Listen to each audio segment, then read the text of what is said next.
All right, kiddos, it's podcast time. Sam's in the room. Max is calling in. We may get an appearance from AC. We did a wellness check on him this week. He is alive. I've seen him in the flesh.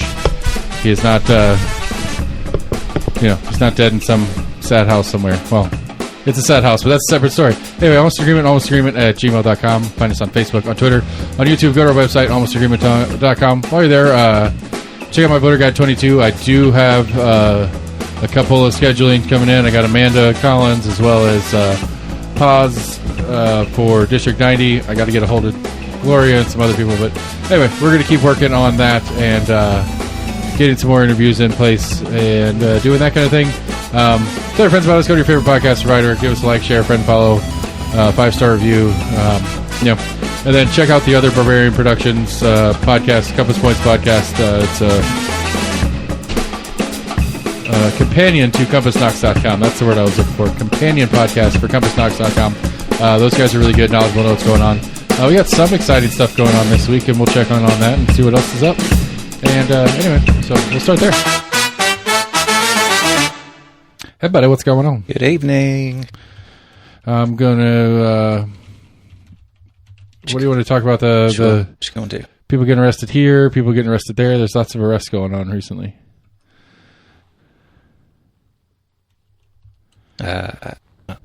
No? I'm impartial. Okay. Well, I haven't heard about anybody else getting arrested. You know, like I saw a headline today that two of the guys in the Gretchen Whitmer kidnapping plot got found. They weren't arrested. They were convicted today. They were convicted today, yes. Yeah. But I thought it was weird because it was originally a mistrial because there was not enough. It was a hung jury, essentially. It was a hung jury or whatever. And two guys were acquitted. These two guys were in a hung jury, and so they apparently decided to retry it. And the AP article that I was reading on it said that they were, at least the way it read to me, it was that they were choosing jurors the day after the Mar-a-Lago search. I thought it was a weird way to reference time in the article, but it was like the day after the Mar-a-Lago search, which was what? A week ago? 8. Yeah, it was a Monday. Because we didn't talk about it on last week's show. We talked about it on last week's show, but we didn't talk about it the one before. That was right after it happened. So it's 2 weeks ago from recording dates for us. And then I don't know, that seems like a quick trial with 2 days of deliberations from the jury. I think they usually pick like 2 or 3 times the amount they need for a jury. That may have been the day that they were finally whittling it down to the officials.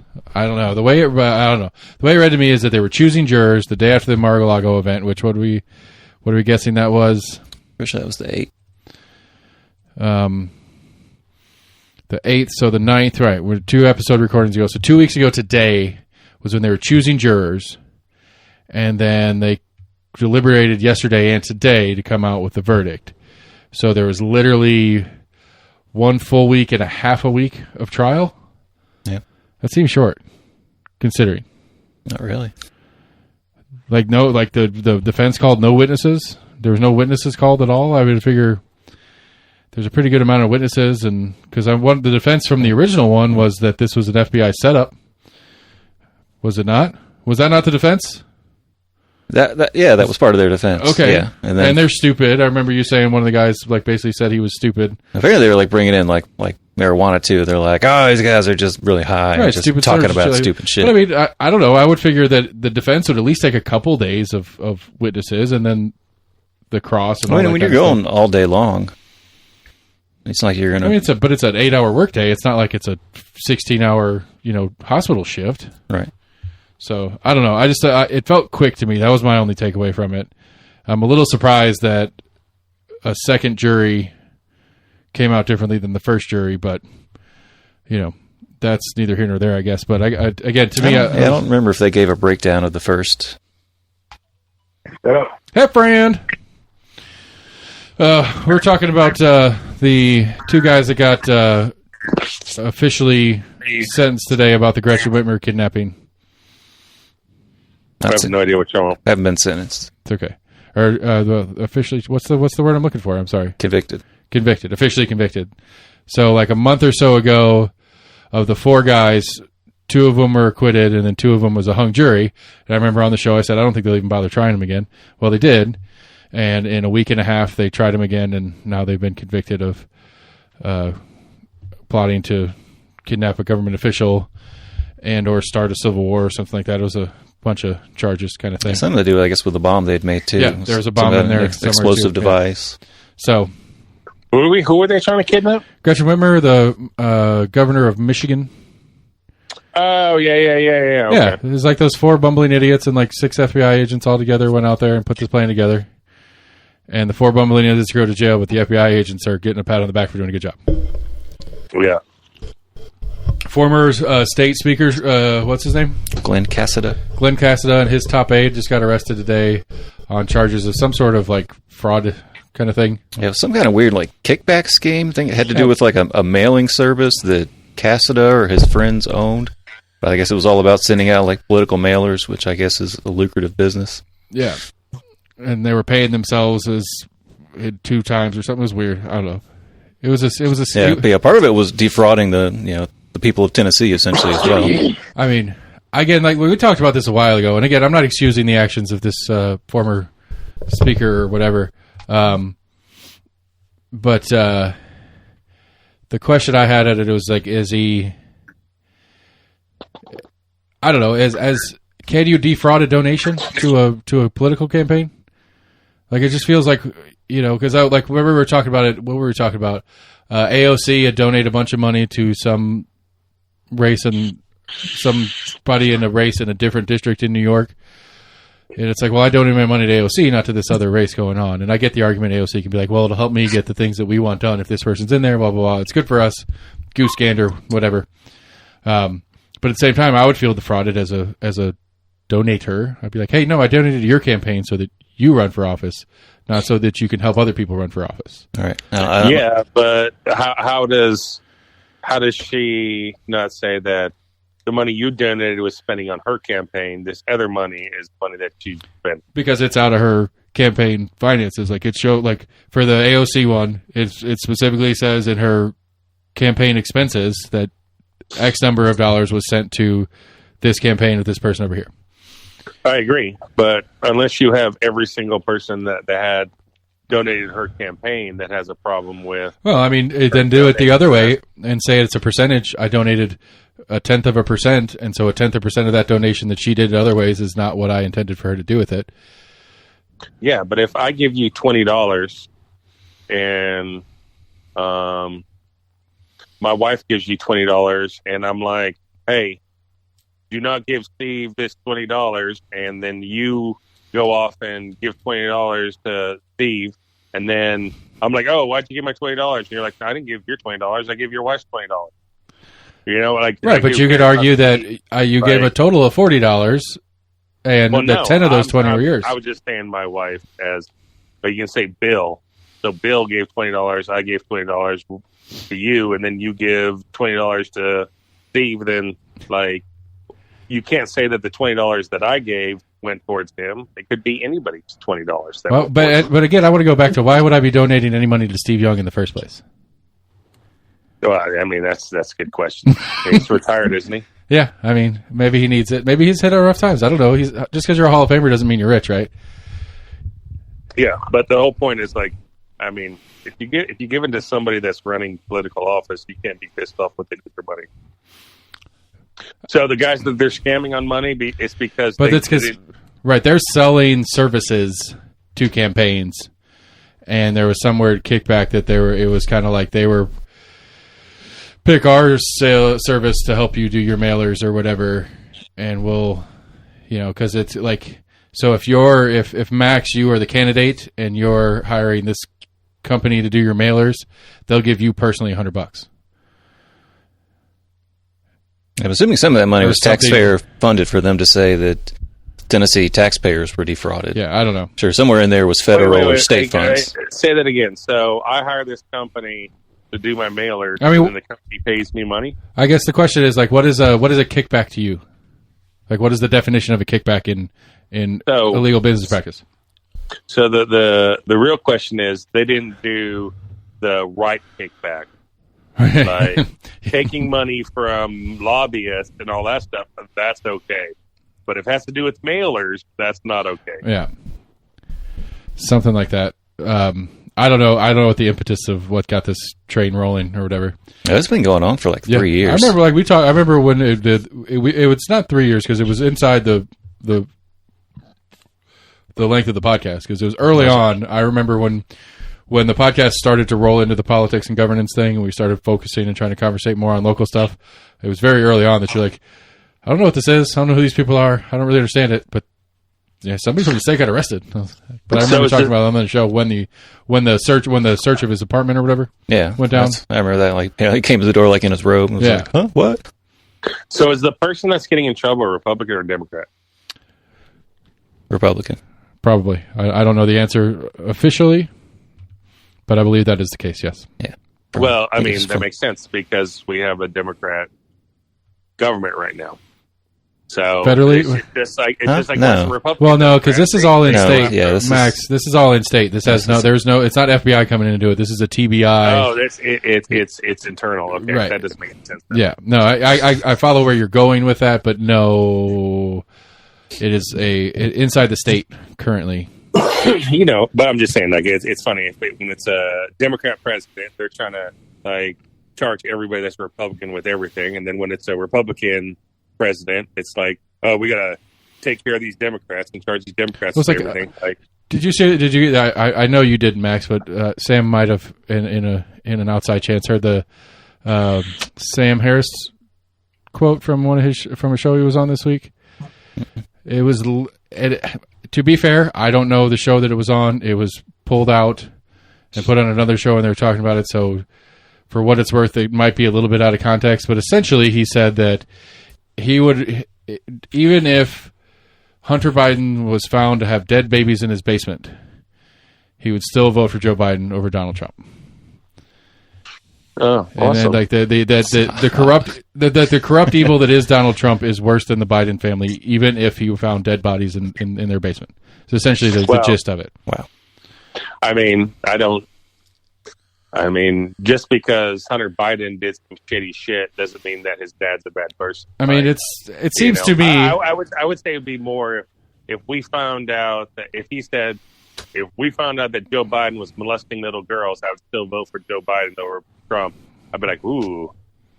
But if he's talking about what his kid did, I mean, you can't hold a parent responsible. Right. I follow where you're going with that, but I don't know. There is a lot of at least conversation that Joe was pretty on the inside of a number of things that Hunter was doing with his life, and it wasn't just his kid running around randomly. It was his kid running around.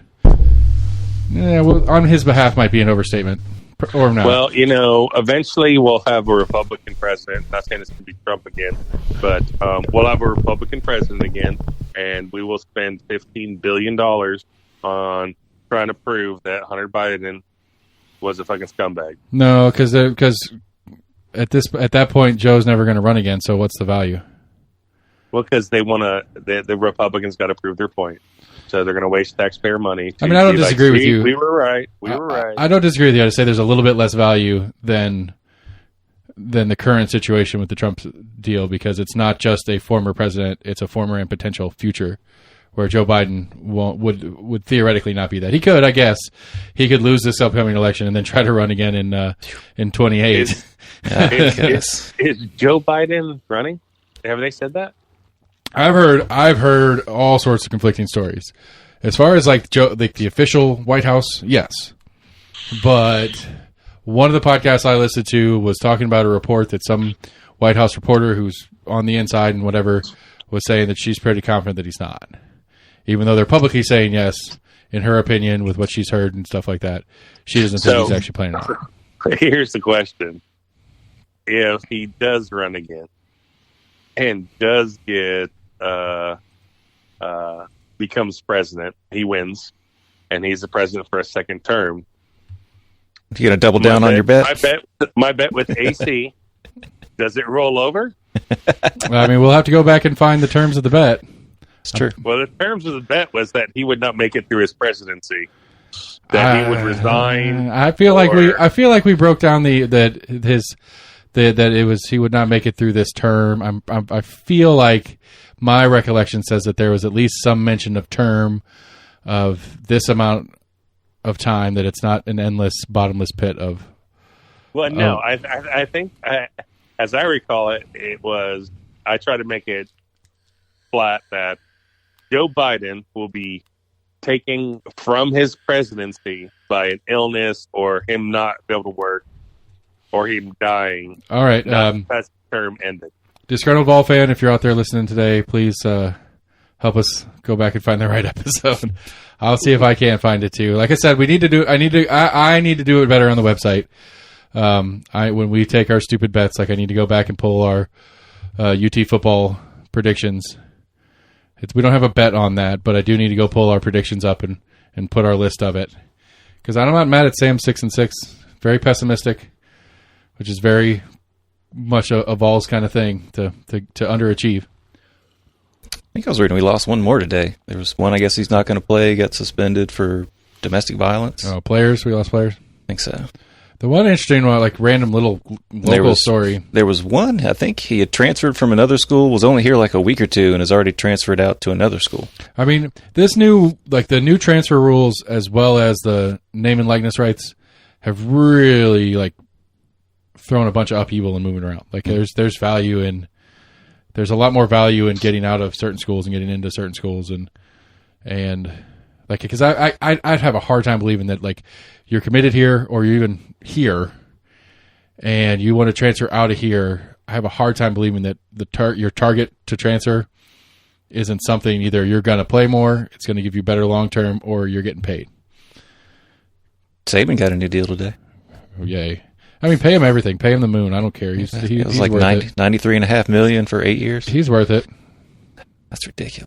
I mean, I'm not disagreeing with you, but he's worth it. I mean, he was just. There's people that can't buy books on Alabama's campus. He has destroyed college football single-handedly. Destroyed the game because of how good he makes Alabama year in and year out. He deserves all the money possible. I think the SEC should pay him money just because. I think the NCAA should pay him money just because. Thank you for coaching football and killing every team on the planet. But people watch, and that's all that matters. I'm interested, who was it? There were a couple of Pac-10 teams that are moving to the Big Ten? Yeah. Or is it Big 12? There's the Big 12 teams that were leaving the Big 12. The Big 12's dead. Yeah, there was California teams that were leaving. I don't know what. It was UCLA and USC that are moving to the. Fuck! I was looking at it the other day. It's crazy. It's a couple of years out, and then our SEC is supposed to be adding a couple more teams too, right? Maybe we should have had Seth on the show. He would know the answers to these questions. We'll do that in the future. Yeah, it was Texas was coming to the SEC or something in 2 years. Yeah, I know SEC is expanding too. I mean, it's doing what I kind of jokingly said that they should do, is just go to 4 super conferences, and they're moving to the Pac-10. Pac-10. USC and UCLA are moving from the Pac-12 to the Big Ten. Yeah. That's what they're doing. Which, Rutgers and UCLA are in the same division in college football.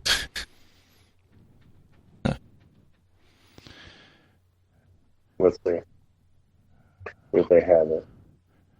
Well, I don't know if they're on the schedule. They might be. It might be an East-West subdivision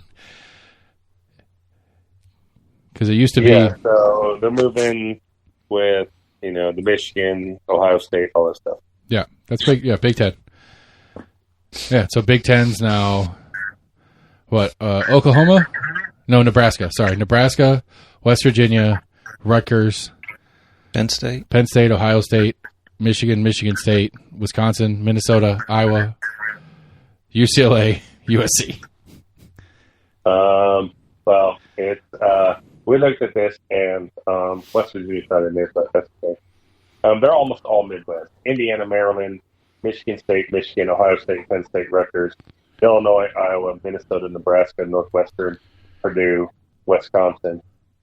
Purdue. I forgot about Purdue. That's Indiana. They're all.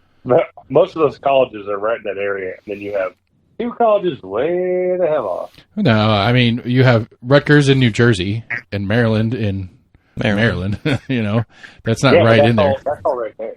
I mean, That's not.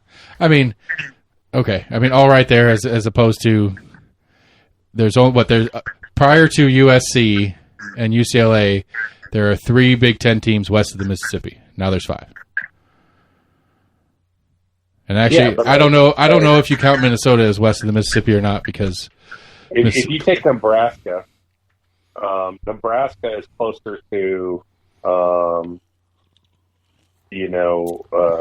Maryland team than it is to California. Okay. I mean, yes, I acknowledge that as a premise.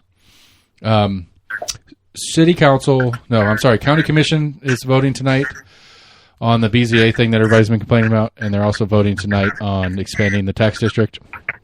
From all accounts, I don't think either one is going to fail.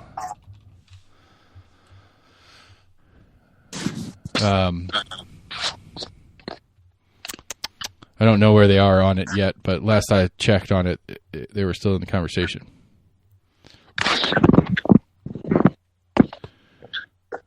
No idea what you're talking about. In our land. This one's city council. City council's tonight. Commission's tomorrow night, or commission was last night. Whatever. Yeah, I think county's already passed on the new expanded zone. That's right. It was on the city tonight too. That's right. It's on the city, and the Sports Authority met earlier today and voted to it. Yeah, I guess they're going to vote to it. I mean, they will. And I guess one of the things that was brought to my attention, and because last week on the show we pulled that clip of Boyd and Welch talking about it and guaranteeing any overages or whatever. Do you remember? Yeah. One of the things that was brought to my attention on that is that it would be fair to say that Boyd making the statement that he will take any overages was assumed to be any overages above the budget set forth for the project, which they haven't set a budget yet. And I need to go back and watch the meeting that clip was pulled from and see what they were specifically talking about. Because to be fair, it's very possible that he would have said, once we set the budget on it, I'll cover the overages. And that's what the contract that Stephanie Welch was referencing is that once the budget is set, Boyd is responsible for the overages by the contract.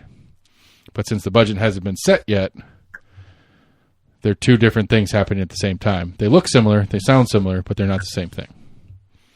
I was thinking it had more to do with what the city, state, and everything was going to put forward than anything over that.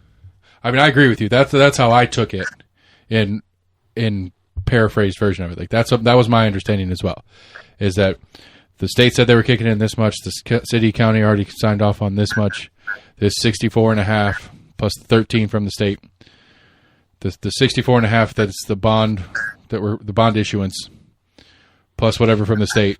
That is what we're doing. Anything past that, Boyd is taking on. That's how I took it too. But apparently in the circles of the people that do this kind of thing, in the developers deal, when they're doing deals like this, it's not uncommon for them to say, I'll take care of overages past budget.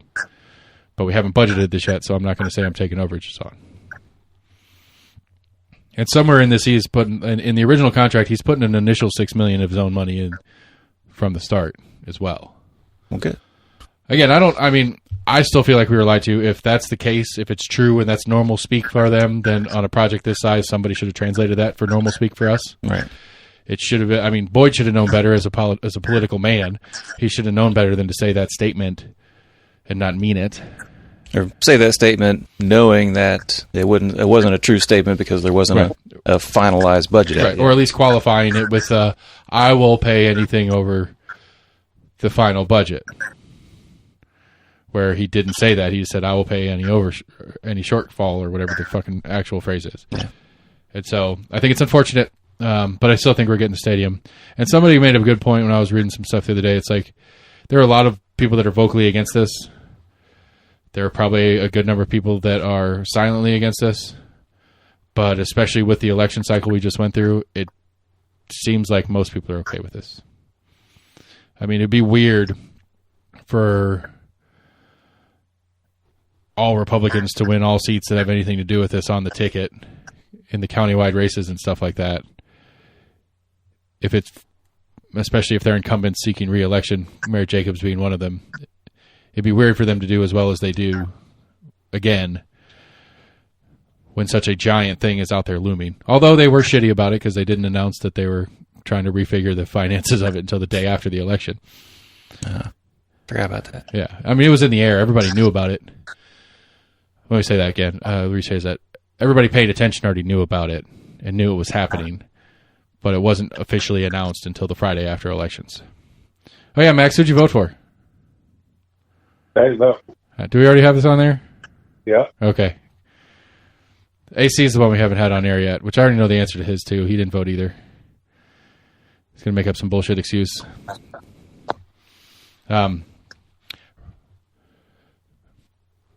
But yeah, the BZA thing's revised. It's not the full killing of the project, but it's interesting. Bexhill broke ground. That's fun. That pisses a lot of people off. Yeah, what? There's a neighborhood out here on Ebenezer. It's called Bexhill. There's like most of Ebenezer proper. The actual properties on Ebenezer are almost all commercial. And this field has been commercial since the 70s, but it's just been an empty field since forever. Like I remember a girl I dated in high school had a St. Bernard, and we took her St. Bernard and we're running around that field with that dog. And that dog saw something and started chasing it, and that leash wrapped around my leg, and that St. Bernard dragged me halfway across that field, tore my leg up real bad. But it's just been like it's been a nice community asset that people have used for different things. People have held picnics on it. The neighborhood does a neighborhood party once a year on it or something like that, apparently.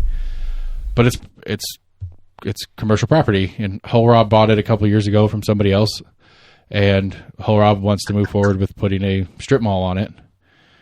And everybody's all bent out of shape about it. And there's a big neighborhood. A bunch of people were fighting it in commission and trying to get the BZA involved in that kind of stuff. And Hull Rob just went ahead and did what they're legally allowed to do, and people are angry. Well, everybody's fucking idiot. No. Everyone that is in Ebenezer. Because you live on Ebenezer, or what? Like, what makes these people idiots? No. Like you're mad. You're mad because you were using this property to do with what you want, and it's always been commercial property. And now somebody bought it and is developing it how it's always been, and you're mad because you don't have your free property. Right. Then you know what? People in Ebenezer don't frequent those shops. That strip mall is going to open, and all those people in Ebenezer are like, "Oh, it's so close to my house, I got to use it." Yep. That was one of my first hot takes on it. It's like, when the people of Bexhill start using the Starbucks that they put in this place, then anybody that's complaining about this needs to apologize. Like, I mean, there's a couple of people that are calling for Kyle Ward's head on it, like he had anything really to do with it.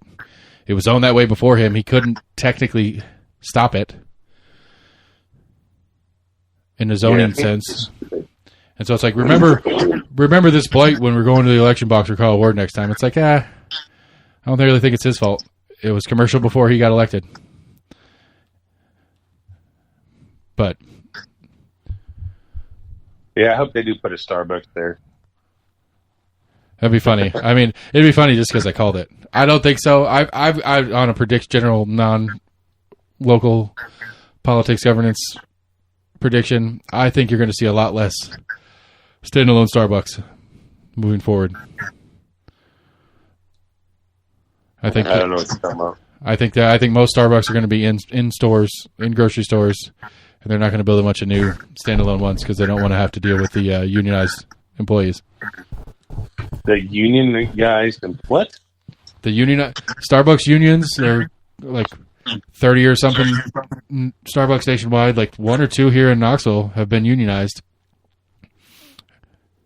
And when you're looking at Starbucks in like a standalone, like the one on Merchants is one of the ones that unionized, I believe. Well, it makes me hate Starbucks a little bit more. Because they're unionized? Yeah. I'm confused. What are you talking about? What are you confused about? I don't like unions? Well, no, Starbucks hates unions too, so you should like Starbucks for hating the unions that are being forced upon them. They're allowing them to be unionized. Allowing is a bit of a strong word. Oh, it is 100% allowing. Okay. Please. If your employees are like, we're going to unionize, they're like, well, then you guys are all fired. I believe that is against national labor relations. Tennessee's not a right work state. You can terminate people for no cause. But if the cause is because they're wanting to unionize, then it is a crime, and you will be subsequently audited by the Federal Labor Standards Act or whatever. Well, you don't tell them why you're firing them. I agree with you on that, but if they can make a valid argument that you fired them because they wanted to start a union, that is a federal thing. But so like the standalone ones those employees are Starbucks employees, where the ones in a grocery store are grocery store employees. They don't work for Starbucks directly. But there is a United Grocery Store Workers Union that most of the Krogers and Food Cities around here are. They have signs on the door that say something about it. I'm not exactly sure what the deal is. Well, you let them unionize, and when they strike, then you terminate them all. I don't think you're allowed to fire people when they're on strike if it's a union. Oh, absolutely you are. Okay. I don't know. You are. I'm not saying you're wrong. No, I don't know. There are companies, I mean, when the union strikes, their hold is, we got the employees that do this job, and we're not going to do the job anymore. And if you say, well, fine, you guys are all fired because you guys are refusing to go to work, then you're not firing them because they're in a union. You're firing them because they're not going to work. Okay. I follow that one. I know my dad was part of a union, and that's what happened. I know. And your dad has a soft spot for thieves. Yeah, like thieves. Great story. Great story. We should have your dad on the show. That'd be fun. No. But yeah. How do we get on Starbucks? Oh yeah, Starbucks at Bexhill. I'll send an email. I'll email Starbucks and be like, hey, you should really, there's a new shopping center going in here. You should put one in there. Great location. It's a beautiful location. It's probably the furthest point from any other Starbucks in Knoxville, to be honest. They're everywhere. I mean, what we were talking about the other day. There's one in Kroger. There's a standalone one right behind the Kroger right there. Yeah. There's one in the Target. Yeah, there's one in the Target. I mean, there are 3 Starbucks at that intersection of Pellissippi and North Shore. At least. There might be one in the Publix, too. I don't know. I haven't been in the Publix in a long time. No, not one in the Publix. Okay. No coffee shop there.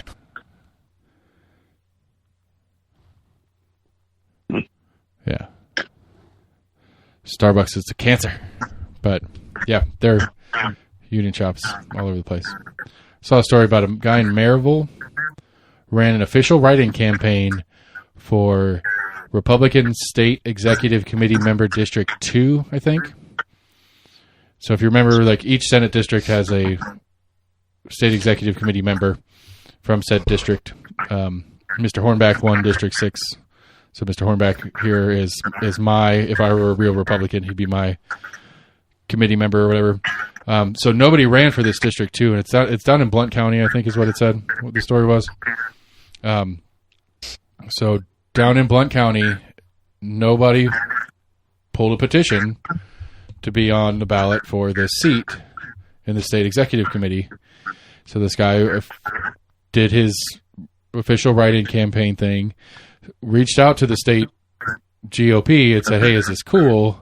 Because if you guys remember, the state GOP has implemented a fee to run for office as a Republican, and it included those.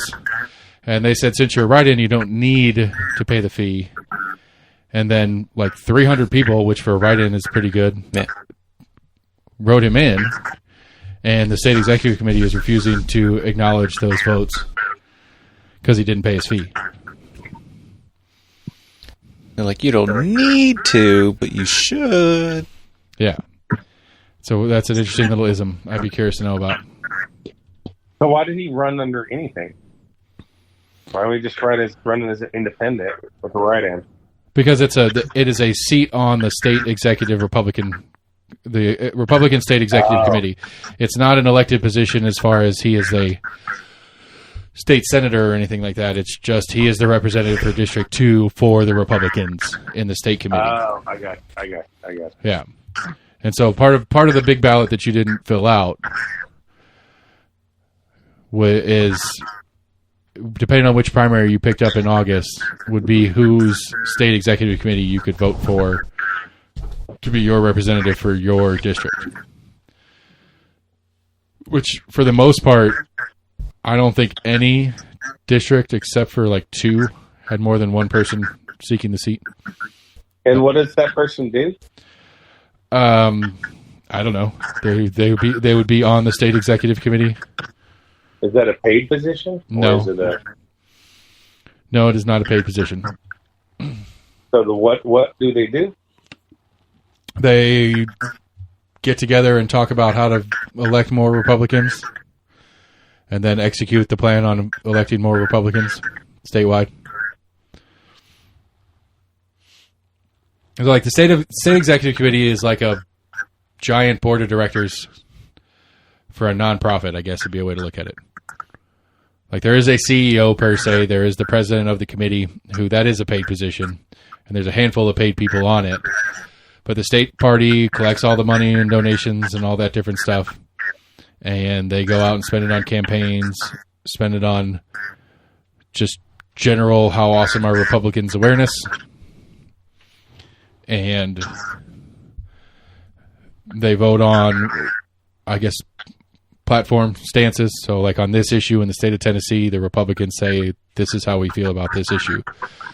And that board gets to pick those, where they stand on those issues. So like if there's any chance that there was any sort of range of motion for abortion, which I'm pretty sure the state Republican Party is going to say 0 abortion, that's their line. But if they said, well, you know, we want to be a little bit more understanding, and we want to say the Republicans in the state of Tennessee say that we are against abortion except for rape, incest, and under 6 weeks. And that would Republican congressman. Right, and that would then become the official stance for Republicans in the state of Tennessee moving forward. Not that anybody would have to follow said stance, it would just be the recommended stance. Right.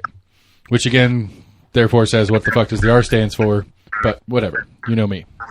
Well, that just shows me this reconfirms my ill will toward politicians. Like, that's the thing. I mean, you're preaching to the choir on me, buddy. I hate him too. At least party politicians. We need the return of a public servant. People that actually do it because they have an end in mind that is what they consider to be a positive good for their community, and not, you know, I just want to go up and race through the ladder and vote the way I'm told to vote so that I can get to whatever I want to get to. Maybe get some kickbacks here and there, you know.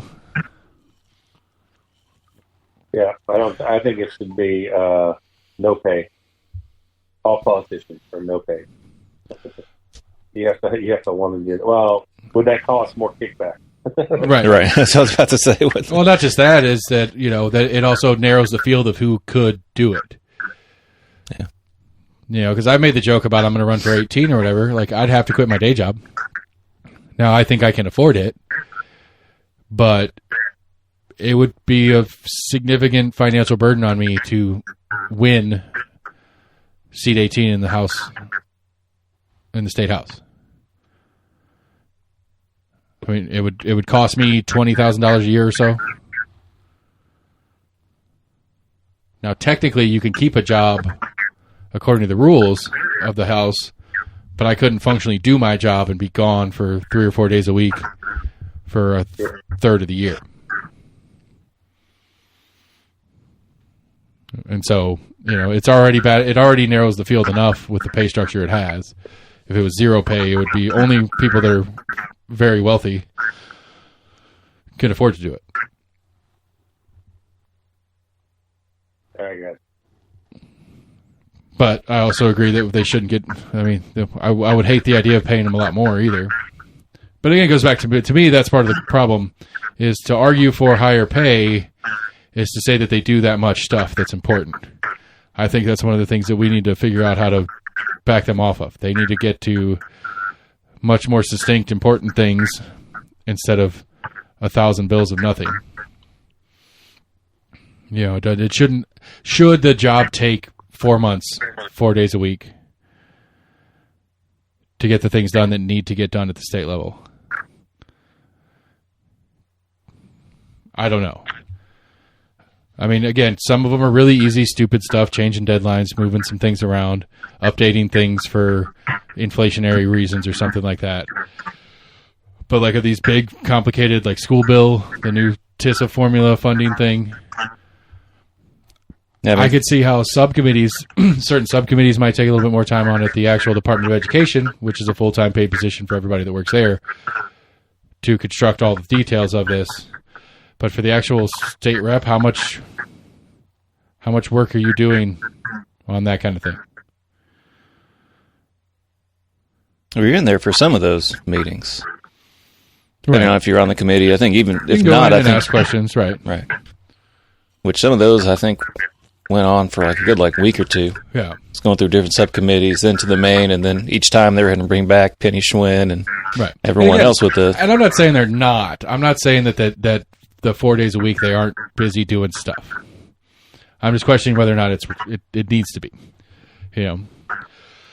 And Chris Davis on your bingo boards, everybody, when he was in here a couple weeks ago, he was talking about these.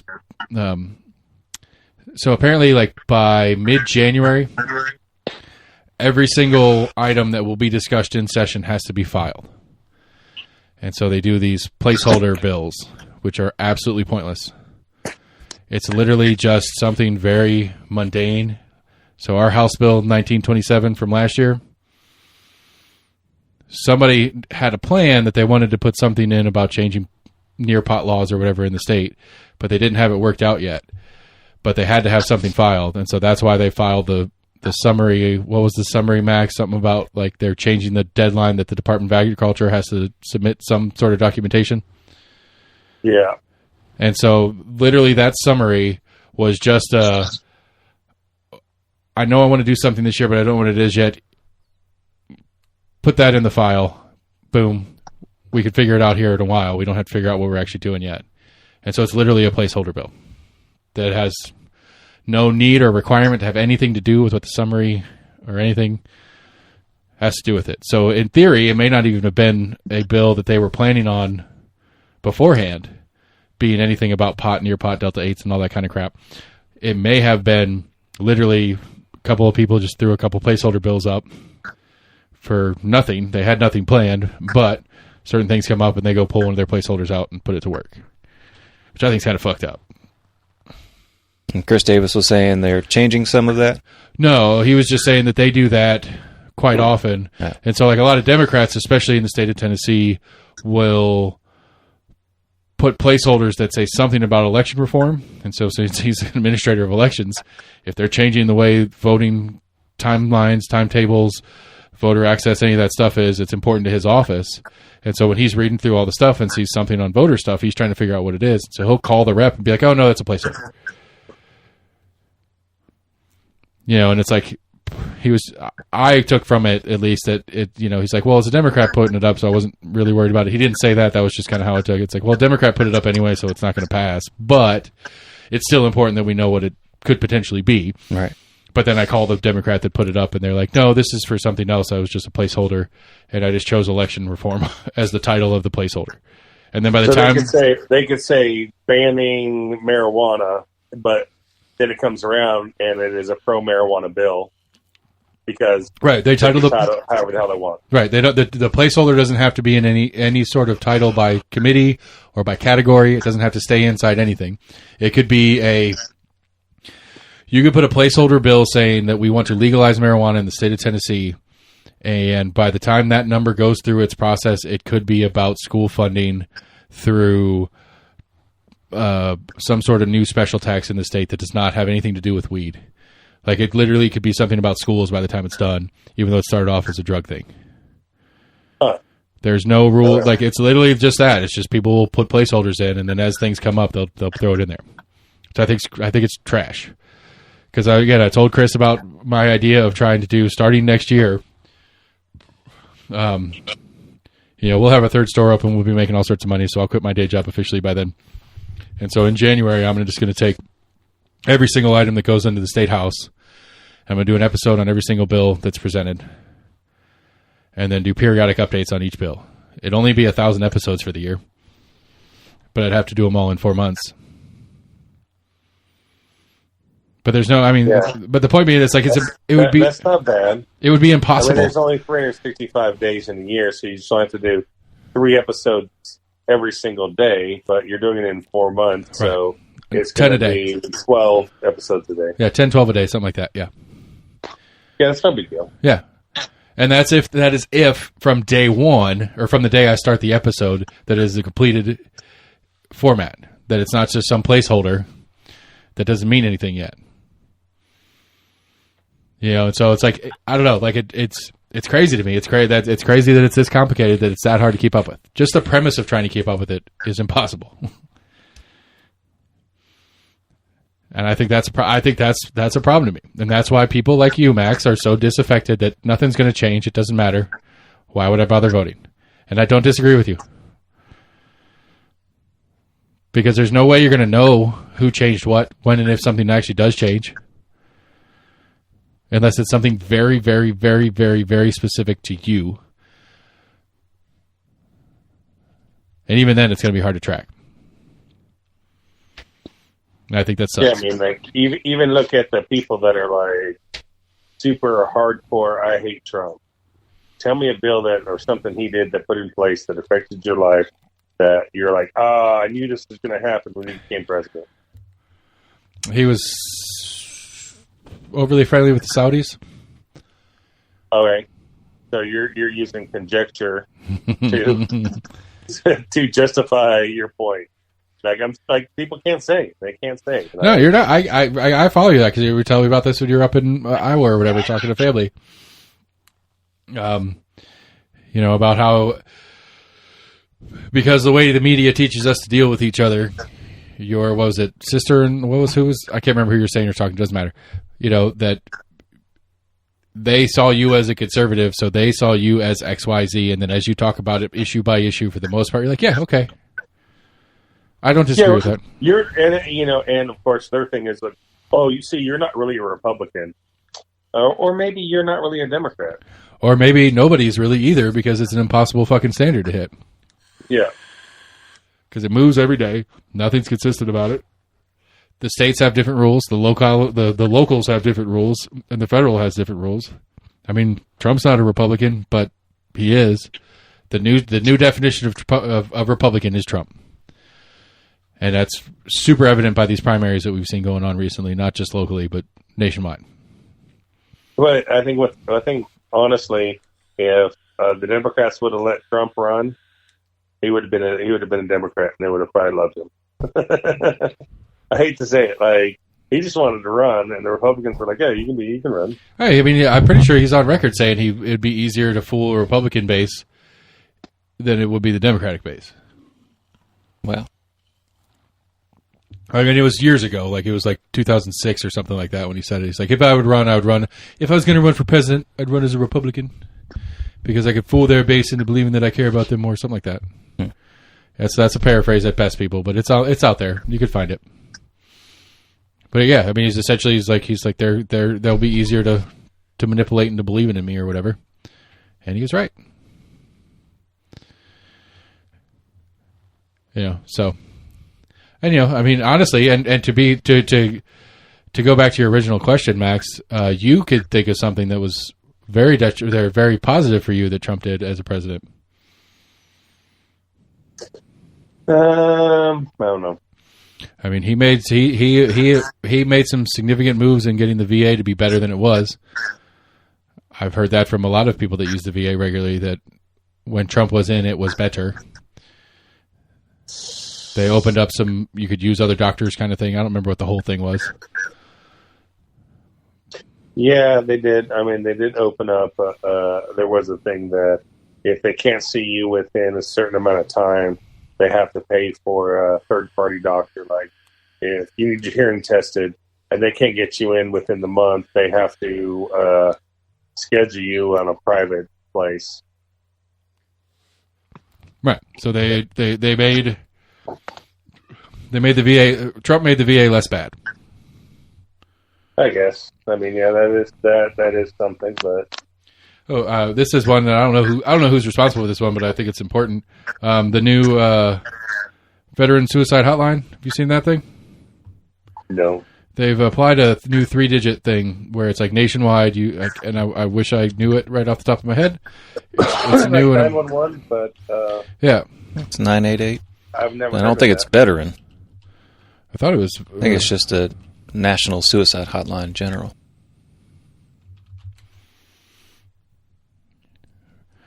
Veteran? I don't know what I just spelled. Oh, yeah, I apologize. It's just suicide hotline at large, which is still good for veterans, too. But it's 988. No, I think that's... it's not good for veterans. Yeah, that's what I'm saying. It's not. It's just for suicide at large, not just veterans. I apologize. I'm sure veterans are... Yeah, I'm sure veterans are allowed to use it, too. No, they are. But you need a veteran hotline. I mean, like, those motherfuckers are crazy as can be. Like, you can't just have Billy Bob who's dealing with a 14-year-old that's mad because her dad won't let her wear short skirts to school. I mean, I agree that it's a different breed of people, and it would be helpful.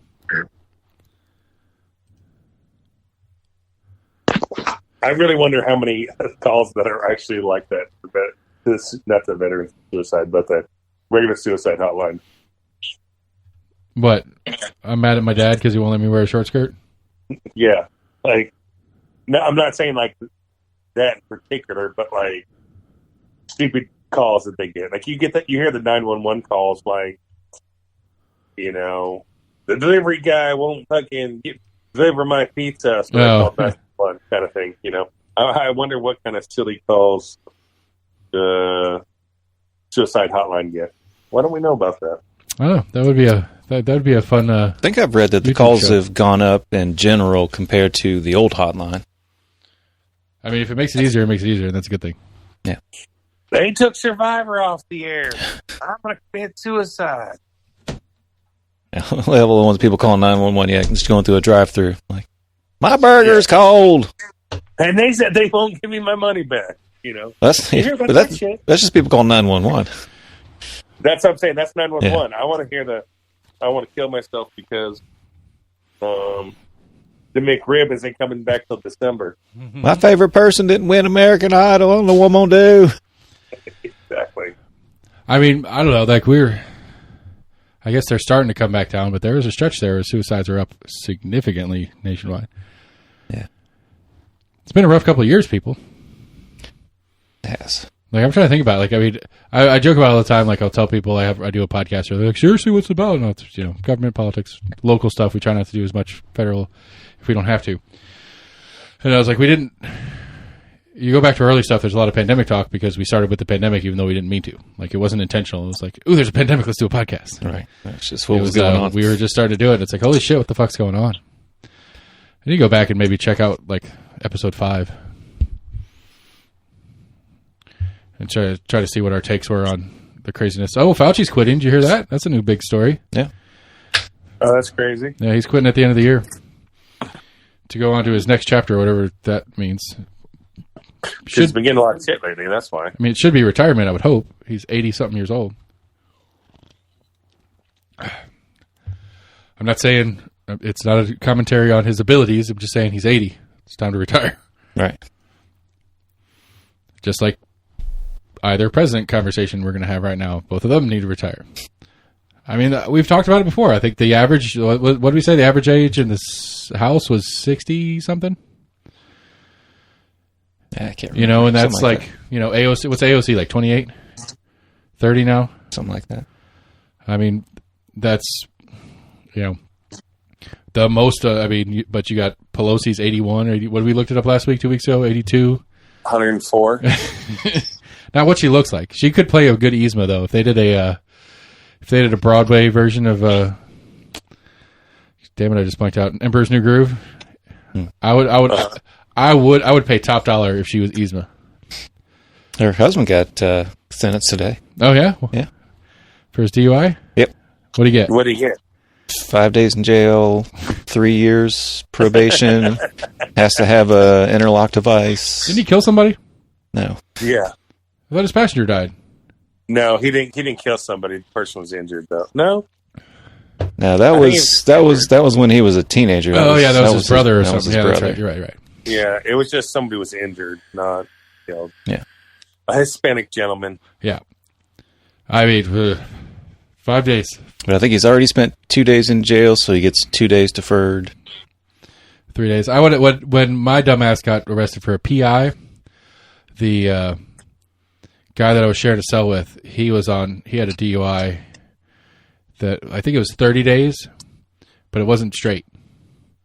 So he'd come in for the weekend. Yeah, I had a friend that could do that. So he came Are in. you serious? Yeah, he'd come in he'd work all week, normal life, whatever, and then he would come in.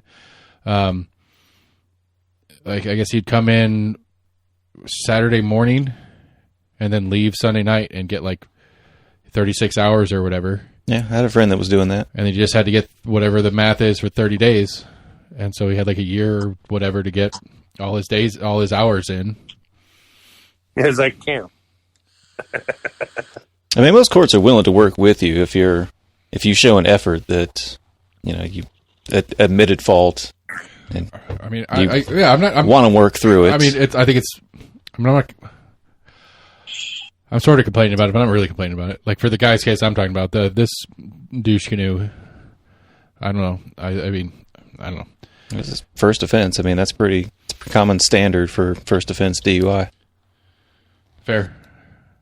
Maybe he should sell. I mean, he could sell some stock and buy himself a prison. Anyway, that's a bad joke.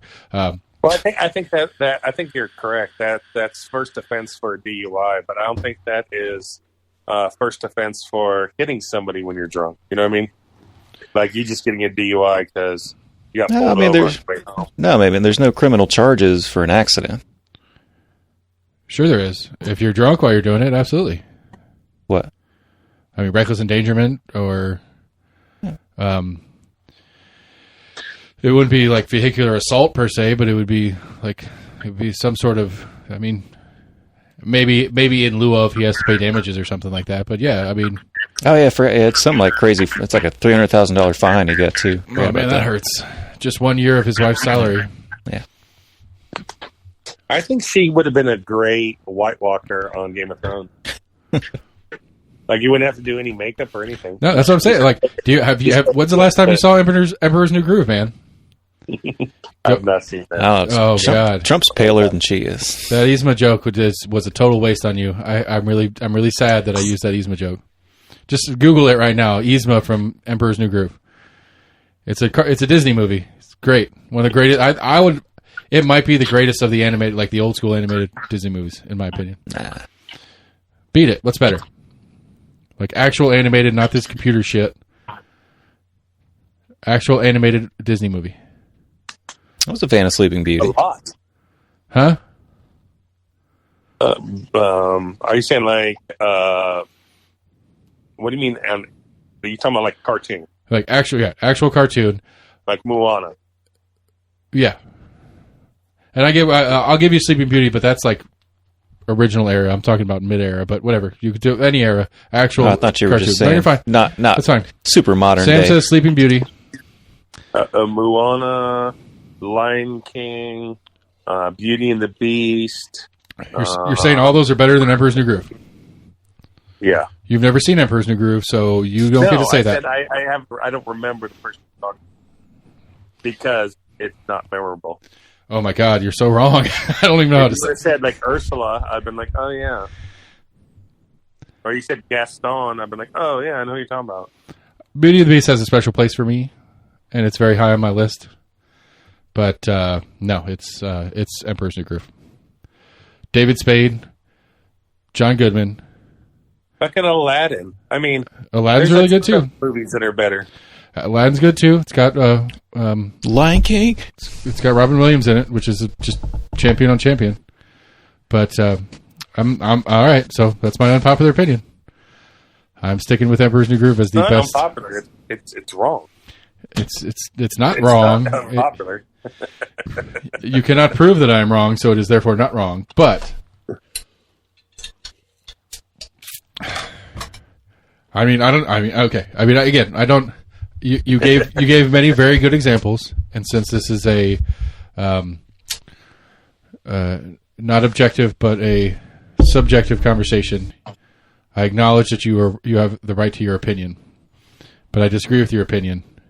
And he's running for political office, and what it sounds like. I'm just trying to be clear that I'm not wrong. I just have a different opinion than you on a subjective matter. Because this is coming from the guy who likes that terrible, terrible ass cover of Sound of Silence when the original is the only that matters.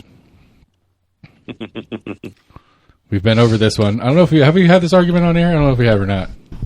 It's just bad. I don't like the new cover of Zombie.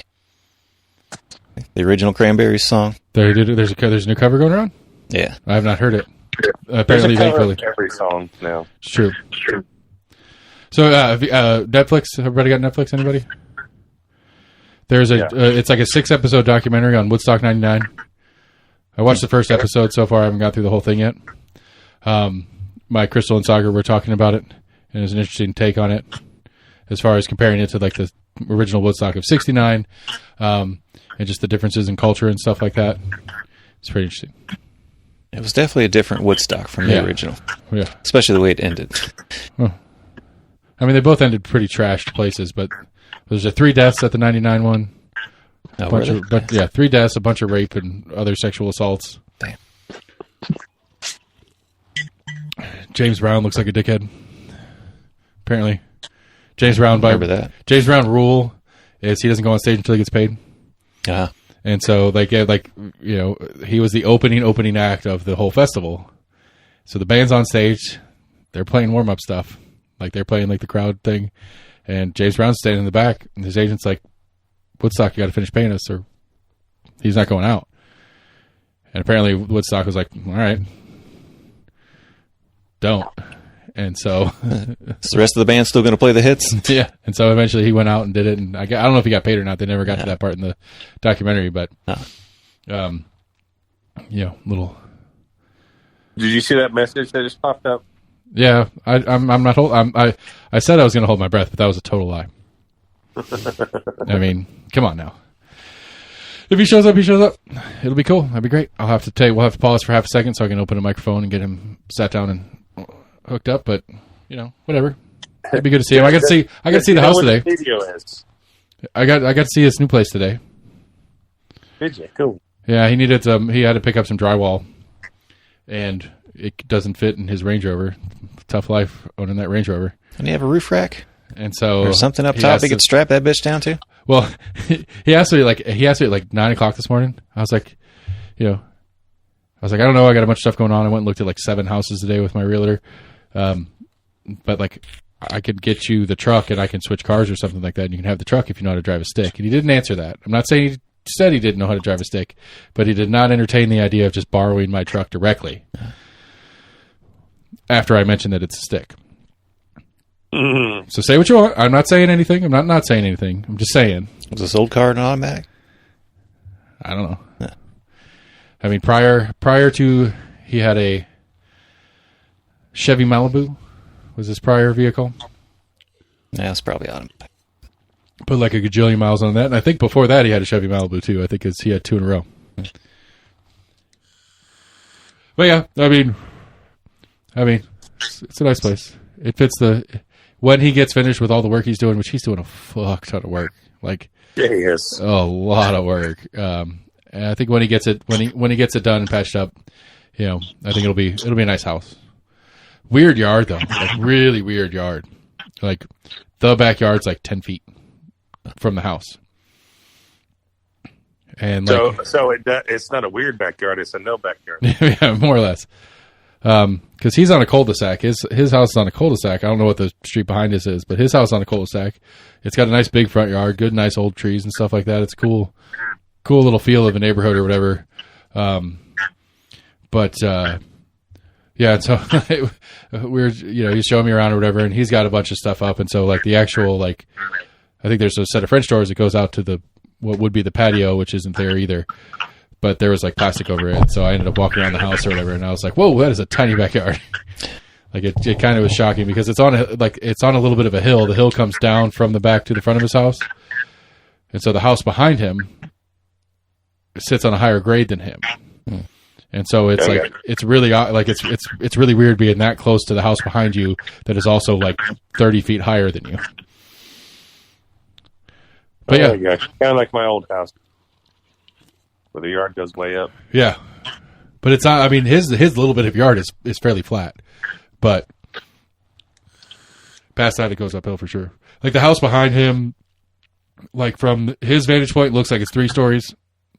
But from street level of that house, it's only 2. It's that the basement comes out the back like mine does. Yeah, I gotcha. Yeah. So, but it's a nice place. Like it's a 3-bedroom. It's got a master suite downstairs. And then it has 2 bedrooms upstairs. Say again? So that's how all houses should be. Like, who wants to build the house? Put your master downstairs. Like, who wants to walk upstairs? Yeah. Make the kids do that shit. I agree. That's my favorite part about my parents' house. Like my parents' house has got it down pat. But yeah, I looked at a bunch of houses today. It's a shit show out there. It's bad. I mean, it's real bad. I've heard the market's gotten better. Prices are still up, but I've heard the actual availability has gotten better than it was a month or 2 ago. Like, I sent the realtor a list of like 10 houses on Sunday, and we kind of subdivided it into sections. And so, like, 6 that were in the area that we wanted to look at today, 2 of them were pending from Sunday to today. So 2 of them had offers out. One of them's a HUD house, and I don't know how to deal with this one. I don't know what that is. Housing and Urban Development. It's a federal entity. The house is foreclosed on, presumably from like a VA loan or some sort of federal loan program. Uh-huh. And so instead of the bank taking it, the government took it. And so it's a really nice neighborhood. The neighborhood's in really great shape. I don't know what happened to these people. Like, I asked the realtor if people got murdered in this house or not, because it's pretty fucked up. I don't know what's going on with this house. Like in the neighborhood where it sits, murdered in the house. You have to disclose that as the owner, but I don't know if the federal government's the owner, if they have to disclose that or not. I saw a great comedian. Do you have to disclose if someone is murdered in the house? I believe it is the law. Yes. I bought all the houses, and that was never like no asbestos, no lead. No. I've never came across no murders in the house. So it's one of those things like they have to answer if you ask them, but if you don't ask, they don't have to tell you. I mean, I did ask the realtor, so she'll have to ask that realtor. Like, fuck, he asked about it. But so like, I don't know, it's weird. So since HUD owns the house, like I guess as soon as they took it over, they went in there and winterized it, and so the plumbing's off. They turned the power off, and so like all the processes of buying a house, I can't do. Like it's as is, okay, that's fine. You know, it's not a great place. It's going to need a serious amount of work before we could move into it. But you know, it's like an appraisal won't come out. Appraisers will not come out if the power's not on. They can't appraise the house without power and water. Yeah. And it's like and apparently, if I want to get an appraisal, if my offer is accepted, if I want to get an appraisal, I have to go to KUB and ask them to come out and hook this house back up. Which therefore I have to pay those fees to KUB for them to come out and hook the water back up and hook the electricity back up to then get an appraiser and hope that the house appraises enough for the loan to be approved. Doesn't sound like a really win combination for me. It'd be a great house. It'd be a great investment house. It really would if I could figure it all out because it's very cheap considering the neighborhood. It would take significant work, but not enough work that would outpace the cost of homes in the area. And it would quickly catch up to the cost of homes in the area, or the price of homes in the area. I mean, it's a very flippable house if I was a house flipper kind of person. When my first house I bought ever was foreclosure. Yeah. And the people that left that house took everything like they could. Like, none of the toilets had toilet seats on them. They took all of it with them. They took all the window treatments, blinds, curtains, all that shit with them. The burners on the stove. What? The stove was there, but the burners were taken out? Yeah, like you know how That's hilarious. Plug? Yeah. Like, and at some point I was like, did they just take this stuff just to be fucking dicks? Yes, absolutely. I mean, I got a deal on the house, but like I'm thinking, why would you take the burners? Like, when do you need that? Like, I'm gonna take this to my new house. They've just been trying to pawn everything. Yeah. How much you give me for 4 burners? So fucking weird. All right, so let me ask you this: when you were house shopping, what was that? 2019, 18? No, I'm talking about my first house. No, I know. I'm saying more recently because this is something that I find interesting as I've been house shopping. Because when we were house shopping, when we bought this house in 2012, I think, every house we went into had a fridge in it, and that was part of the deal. I didn't see that all the time, but I've seen that before. Yeah.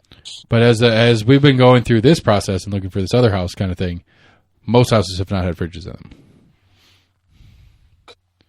Yeah, the house that I'm currently in, that I bought, it did not have a fridge. It had a boat in the yard, right? But did not have a fridge. But does it work? I don't know, man. Buy it. Leave me alone. That was a good story. But I don't know. It's just one of those interesting things in the process. Like it's rough out there, I guess is the moral of the story. Yeah, most people leave the fridge, leave the stove. One of the houses that stoves are general left, but fridges are not. Fridges generally are not left. Well, I was told. I think I was talking to my dad about it one time, and this was years ago. This isn't in the recent market kind of shit. I was told that it depends. It's a regional thing. Like certain areas, it's normal to leave the fridge. Other areas, it's not. Oh, what do we got? Oh, AC is trying to figure out if he's going to make it. So we should have made a bet on it in the early. I would have lost that bet. Yeah. Well, I mean, you're still good. Yeah. But because I would think there's so many different fridges out there now. Only certain fridges will fit in those little alcoves. I mean, certainly if it's like so you never know if your fridge is going to fit again. Yeah, if it's a built-in kind of deal, I feel like you would leave it. I mean, if I just bought a brand new badass fridge, I'd be like, no, that bitch is coming with me. Right, that's what I'm saying. Like, but I understand what you're saying. That if it was a fridge that matched the cabinets or something like that, that'd be a good story. Like one of the house that we made that we started the process on, it had the washer dryer still in it, and it wasn't clear if that was part of the deal. And we were going back and forth with the realtor. It's like, is that part of it or not? She's like, I don't know. I'll ask. And it doesn't say it isn't, but it doesn't say it is. Well, I've looked at houses before and been in a house and been like, oh man, that's just fucking cool. I really like that. I mean, it's just like their couch or something. And I had a realtor tell me like, it's for sale. And I'm like, whoa, what do you mean it's really for sale? They're like, no, but we can say, hey, we're going to offer this much, but we want that couch in the living room. Right. And I was like, what? They're like, yeah, that's normal. Like, I mean, come on, man. Something in somebody's house, you fucking put in the deal. Yeah, you're the type that everything's for sale. Well, I am too, but I didn't think that's a common thing where someone is like, I like that 70s TV. I'll give you your asking price, but you're leaving that shit. Yeah. You know? I like where you got it mounted. That's perfect. Right. Don't. Yes. You guys had it set up right. Don't make me redo it. I get it.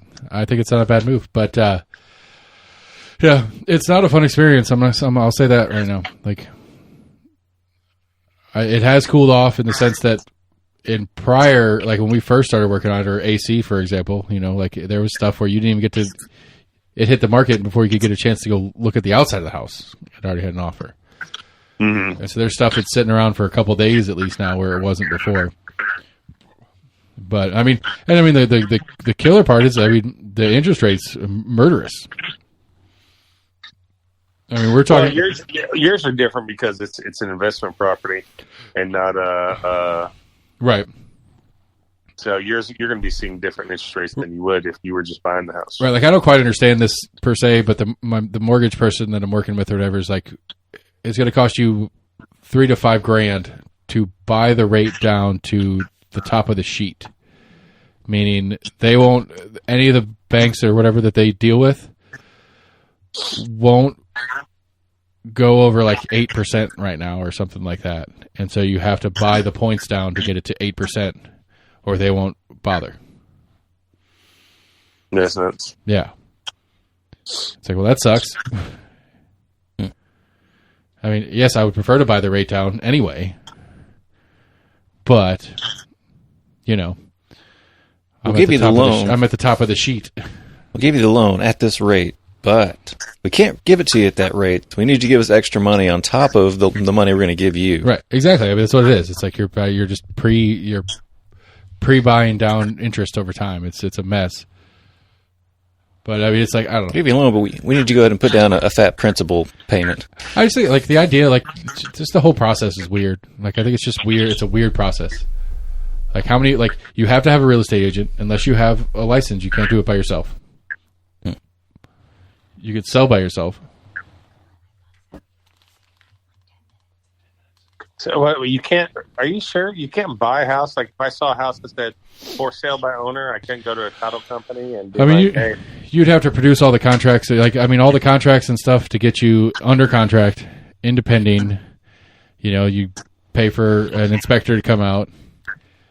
You take your replace, repair, setup, and then go. Like you could do it. You could theoretically do it all, but I don't know that you're allowed to write your own contract as a buyer. Well, I mean, if there was a for sale by owner and I contact him and say, I want to buy your house, he said, how much? And he's like this. I was like, okay, I'll give you this. And he's like, okay, cool, deal. And then I go to a title company and say, hey, I need you guys to write up this stuff. The title company does all the paperwork. The stupid stuff the real estate agent is not like binding. I don't think. I don't know. I mean, that's a valid question. I don't know. I've never tried. Maybe that's the way to put it. Like, I just don't know that it's not a simple trade. Like, it doesn't seem like, because, well, I mean, I guess if it's a cash sale, then maybe. But if you're getting a loan for it, I don't think a bank's going to give you a loan if you don't go through the process as a realtor would. Get you all that paperwork. Because they want to secure their loan. I mean, but the title company does that stuff, not the realtor. Realtor doesn't really do shit except for show you the house. Probably piss off a bunch of realtors that are listening to our show. But they show you the house, and then they work out a deal with the buyer, and then from that point, they just pawn you off to the. Right, and maybe it's an industry protection game because that's something I'm curious about too. Because like you're not allowed to talk to the seller or the seller's agent as the buyer. Your agent has to do all the work for you. Yeah, I don't know. Holy shit. All right, time out, everybody. I got to get the AC set up. All right, so like I told you, we did a wellness check. I did a wellness check earlier this week. AC is alive, in case anybody was caring. It's actually not bad. It's good water.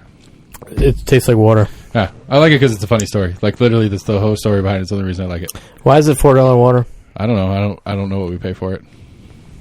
You have it at the shop? Yeah, I think they're like $2.99 at the grocery store per can. It's pretty. It is tasty. I think if you buy it by the case at the grocery store, it's like $14 or $15, so it's a little over $1 a can it costs. It is tasty. Yeah, but no, the whole story behind it. That, as I understand it, the guy that created the brand without the water. Like he created Liquid Death without the water. Right, so he's a marketing guy. He created Liquid Death. Yes, he's a marketing guy. He builds these brands. Like, he's helped other brands do their kind of brand awareness and kind of shit like that. And so he always thought it was funny, awful that, like, McDonald's and Burger King, and you see all their ads and shit. It's all, like, healthy people having a good time or whatever, eating the worst fucking food you can imagine. And so he's like, well, I'll do it backwards. I'll advertise the best thing for your body as, the worst thing imaginable or whatever. And so that was, like, kind of the joke. He's kind of started as, like, as a joke Twitter account or whatever like that, and then people started trying to order it from him, so he went out and found a contractor to make him water, and that's where the brand was born. So I think it's a fun story. Plus it makes me look cool when I got guests here and shit like that. Well, the reason why I didn't initially go to it was there's some pinging in the background. Yeah, that's Max's phone. Oh. It's not my phone. It's better than It's better than the frog that we've had to deal with the last couple weeks. Frog? Yeah. Is that a metaphor? No, it's literally, there's a frog in his backyard that he's been sitting out the backyard on the phone, and it's a loud-ass fucking frog. Apparently it's itty-bitty. It's like the size of your thumb, but it's a loud fucking frog. If there's a pinging, it's your connection, not my phone. Okay, buddy. Whatever you say. I'll take the frog. I go sit out on the back porch. You'll hear the frog. You can do that. Is it in your pool? Is that what the deal is? Is it living in your pool? No, it just lives on my property. I mean, that's great, dude. Going to get my bow tomorrow. What kind of bow did you buy? It's a Hoyt Carbon something deluxe. I can't remember exactly what the phrasing is. How much was it? It's used, but it's $500. Really? Yeah. American? Crossbow? No, it's a bobo. Huh. It's a bobo. It's a compound. Excuse me. Bobo. It's a bobo. I don't know. I would have sold you a bow cheaper. I've got 3 in my room that I don't use. So I'm just curious. I'm not shitting on you. This is really just a question. Really, truly. If it comes out, if the conversation is anything other than me not shitting on you, that's not what I'm trying to do. Okay. If you spent $500 on it, why don't you just buy a crossbow? I don't want to buy a crossbow. Okay. If I'm going to bow hunt, I'm going to bow hunt. I don't know. There's a line for me, and it just doesn't. I'm not okay with it. You're not okay with crossbows? And they're fun, but I'm not going to say it's bow hunting. Buddy, unless you're going to get into a damn tree and do a tree stand hunting, and the way that you walk around like that, like I love you, man. I just don't. Okay. Okay. That's the new model from them. That's not the one I'm getting, but that's the newer model of the same. Oh, 1850. Look at you. You are getting serious about this. Oh, that's right. That's the new model, not the one I'm getting. 65-pound draw. I'm not going to lie. I'm a little scared of that. Yeah, well. I'm going to crank it down a little bit, but not a ton. You can pull 65 pounds. Yeah, you can pull 60. Oh, no, I can. I mean, what's yours at? Probably 55? I think it was 55, yeah. Yeah. I mean, it's a hard pull. Like, and I was talking to the guy I'm buying it from. Sam knows him. Doesn't know him. But remember when we went to Catoosa for rifle? And I stopped and I was talking to that random guy because he's a Cherokee rep that I know. Yeah. It's a guy that I work around, or I don't know what you call it. Like, I see him at work fairly regularly or whatever. Mm-hmm. And we ran into him at Catoosa. Mm-hmm. And I was just shooting the shit with him. So then the next couple times I saw him, we started talking about hunting. Speaking of, what did we draw? Did we get our drawing yet? I haven't received anything yet. Okay. And so, that's now what we talk about when we run into each other at work. It's hunting this shit, that shit, and whatever. And so it's like, yeah, man, I've gone bow hunting, borrowed some bows in the past or whatever, but I need to get my own or whatever. He's like, well, I got one I'm getting rid of. I was like, what do you got? And so, like, it went through this whole process because we just run into each other. And so I was like, here's my phone number. Just call me. Text me some pictures or whatever. Mm-hmm. And it's just kind of this thing, like, I'd give him my number and he'd forget or whatever. And it's like, and so finally, like, last week, he remembered and he sent me a bunch of pictures and stuff. And he was like, how much you want? And we went back and forth and whatever. It was like, it's, I think that bow brand new today is like $1,400, $1,300. Cool. I got to go. He said he took the sight off of it, but it's coming. It's got some sort of quiver and like 10 or 12 carbon. You're gonna go shafts, and so you're gonna go early season. I don't know. The big weekend. I don't know what I'm doing yet. Still trying to figure all that out. No. I mean, are you gonna go before opening rifle? Yeah, I'll be up in. I mean, Max was talking about going for opening archery weekend. This coming week?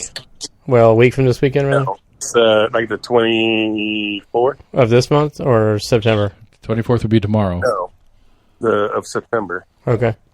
I don't know. For me, the problem. So is the 24th a Saturday? Is it the same deal as about ready to tell you. 24th is opening archery. It is a Saturday. Okay, so it's the same deal as Big Gun, where it's Saturday. It starts on Saturday, not Friday. Max, you want to go to Waverly that day? I do. I am off of work, so if you want to go early, I'll drive. Okay. Cool. Anybody else? I don't know. My issue, like, I mean, what are we talking about? Leaving Friday and sacking out there, or leaving like stupid early Saturday? Stupid early Saturday. Early, like 2 o'clock, 3 o'clock in the morning on Saturday, and hunting Saturday, and then driving back. Maybe. I don't know. Like, because I got that's Saturdays when I do all my work for the other podcast, so that's my catch on that. You do the podcast and shoot your damn bow and arrow? I mean, it's a client. I get paid for it, so yeah. It's not this show. It's a different show. I'm aware. I'm just saying he's got 4 weeks. He could do it on a Sunday. Is what I'm saying. Well, we tape on Friday. We release on Sunday, and Saturday is my work day. And so I could do it on Friday. I'm just saying. What are you gonna do on opening Raffle weekend when it's the same Saturday? I don't know. I got to talk to him about it. I actually was thinking about that yesterday. I was like, I need to talk to him about whether we want to do a non-topical story and do it in chunks and take it and set it aside, and I'll compile it into one episode for him to release that week. I don't know. I'm not sure how we're gonna do that. But it's on our grant. Like, we have a master calendar, and it's on the master calendar that I will not be available that weekend. Sam, you interested? You want to go bow at all in a month?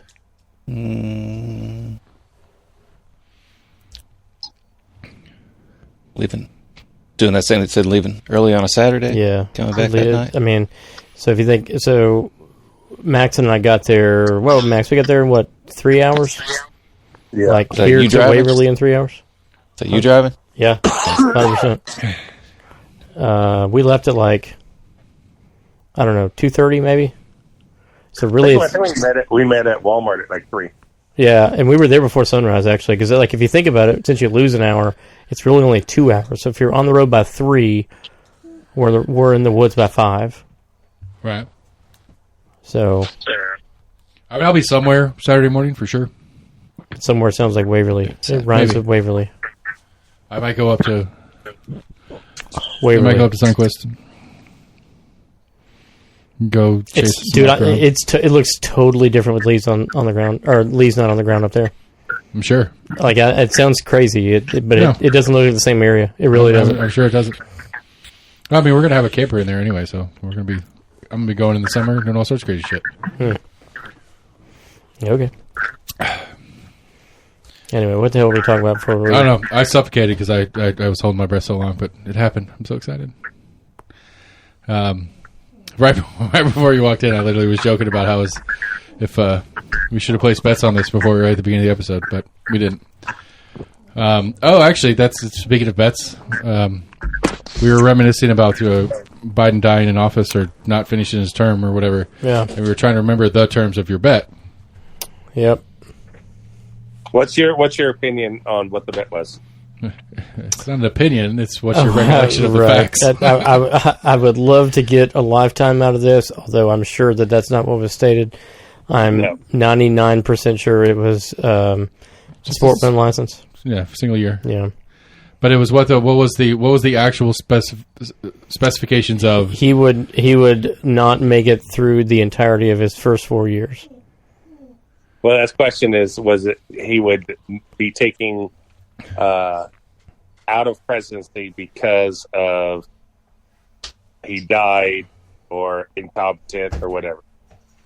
Yeah. So what was brought up earlier was essentially... Question is, if he gets reelected... That's still his presidency.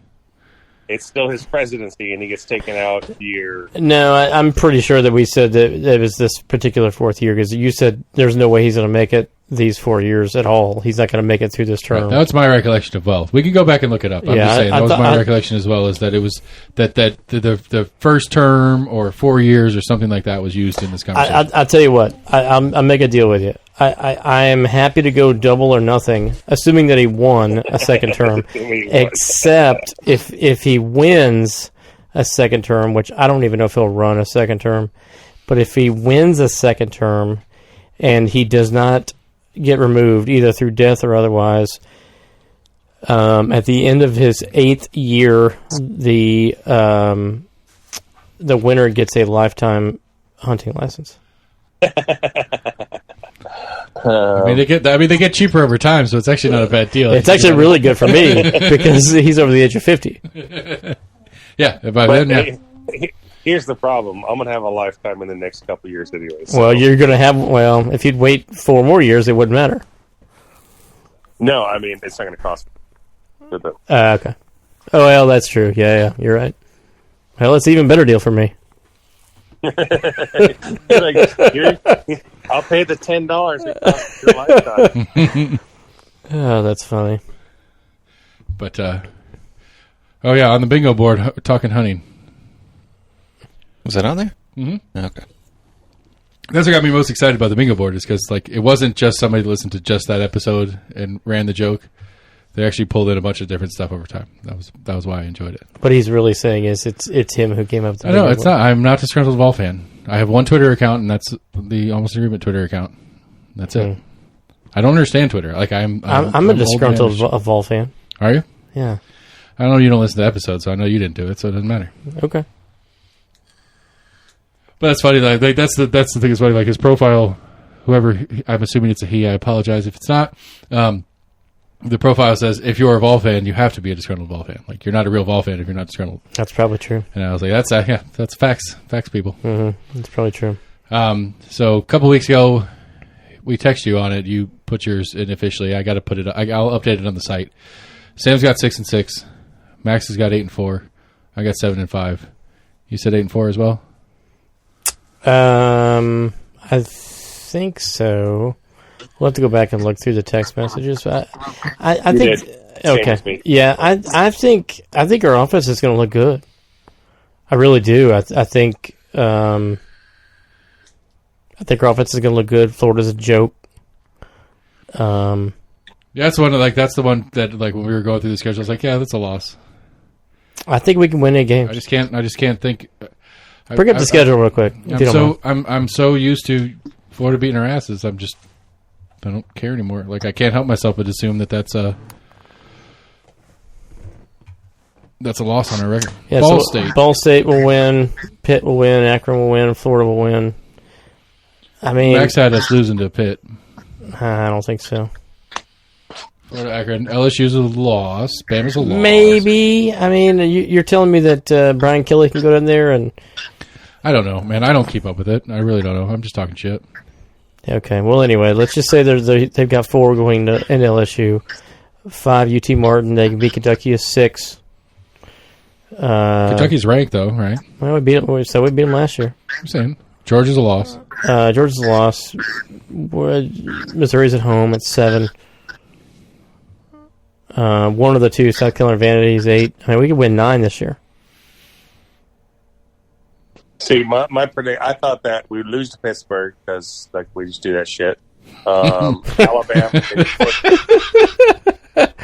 He is a disgruntled Vol fan. Maybe it is. It's Max. Those are my 3. He doesn't listen either. I thought we'd beat Kentucky, and we're going to lose to like LSU or South Carolina or something like that. Like when we were talking about it, you said LSU, Missouri, we lose one of the 2. I just Brian Kelly doesn't have a defense, and I don't think LSU's offense is all that great, which means that I actually don't think that I don't think LSU is a shoe-in just because it's Brian Kelly's first year down there. I mean, I think Heupel actually has a very good offense. I'm going to miss Ed Orgeron, I'll say that much. I just love. Well, I miss his quotes. Yeah, hell yeah. I just miss that guy talking. Where's he at right now? Does he go somewhere? Mm-mm. Really? Just off in like LSU did nothing? I mean, there was nowhere to go. He had that sexual harassment thing. I didn't pay that much attention. Edward James Orgeron Jr. You should pull up a video and just type it Ed Orgeron rambling. I saw Waterboy. I know how to say it. He sounds. Yeah, he sounds like a fucking cartoon. He's perfect. Character. Like and he's perfect at LSU too. Like that accent. At LSU, yeah, 100%. Perfect.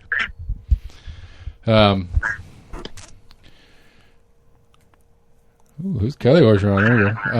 Anyway, yeah, I don't know. I mean, I don't know. I've gotten to the get off my lawn point where I'll watch them when they're on. I'm not going to try that hard anymore. Good. I never really tried that hard anyway, but he was here when Kiffin was here, right? Yeah, I do recall that. Orgeron was our defensive line coach when Kiffin was the head coach. Oh, defensive line. Okay. Yeah. Okay. An article that Pruitt just played in a WSOP circuit event. I saw that. He won Cherokee. Something, yeah.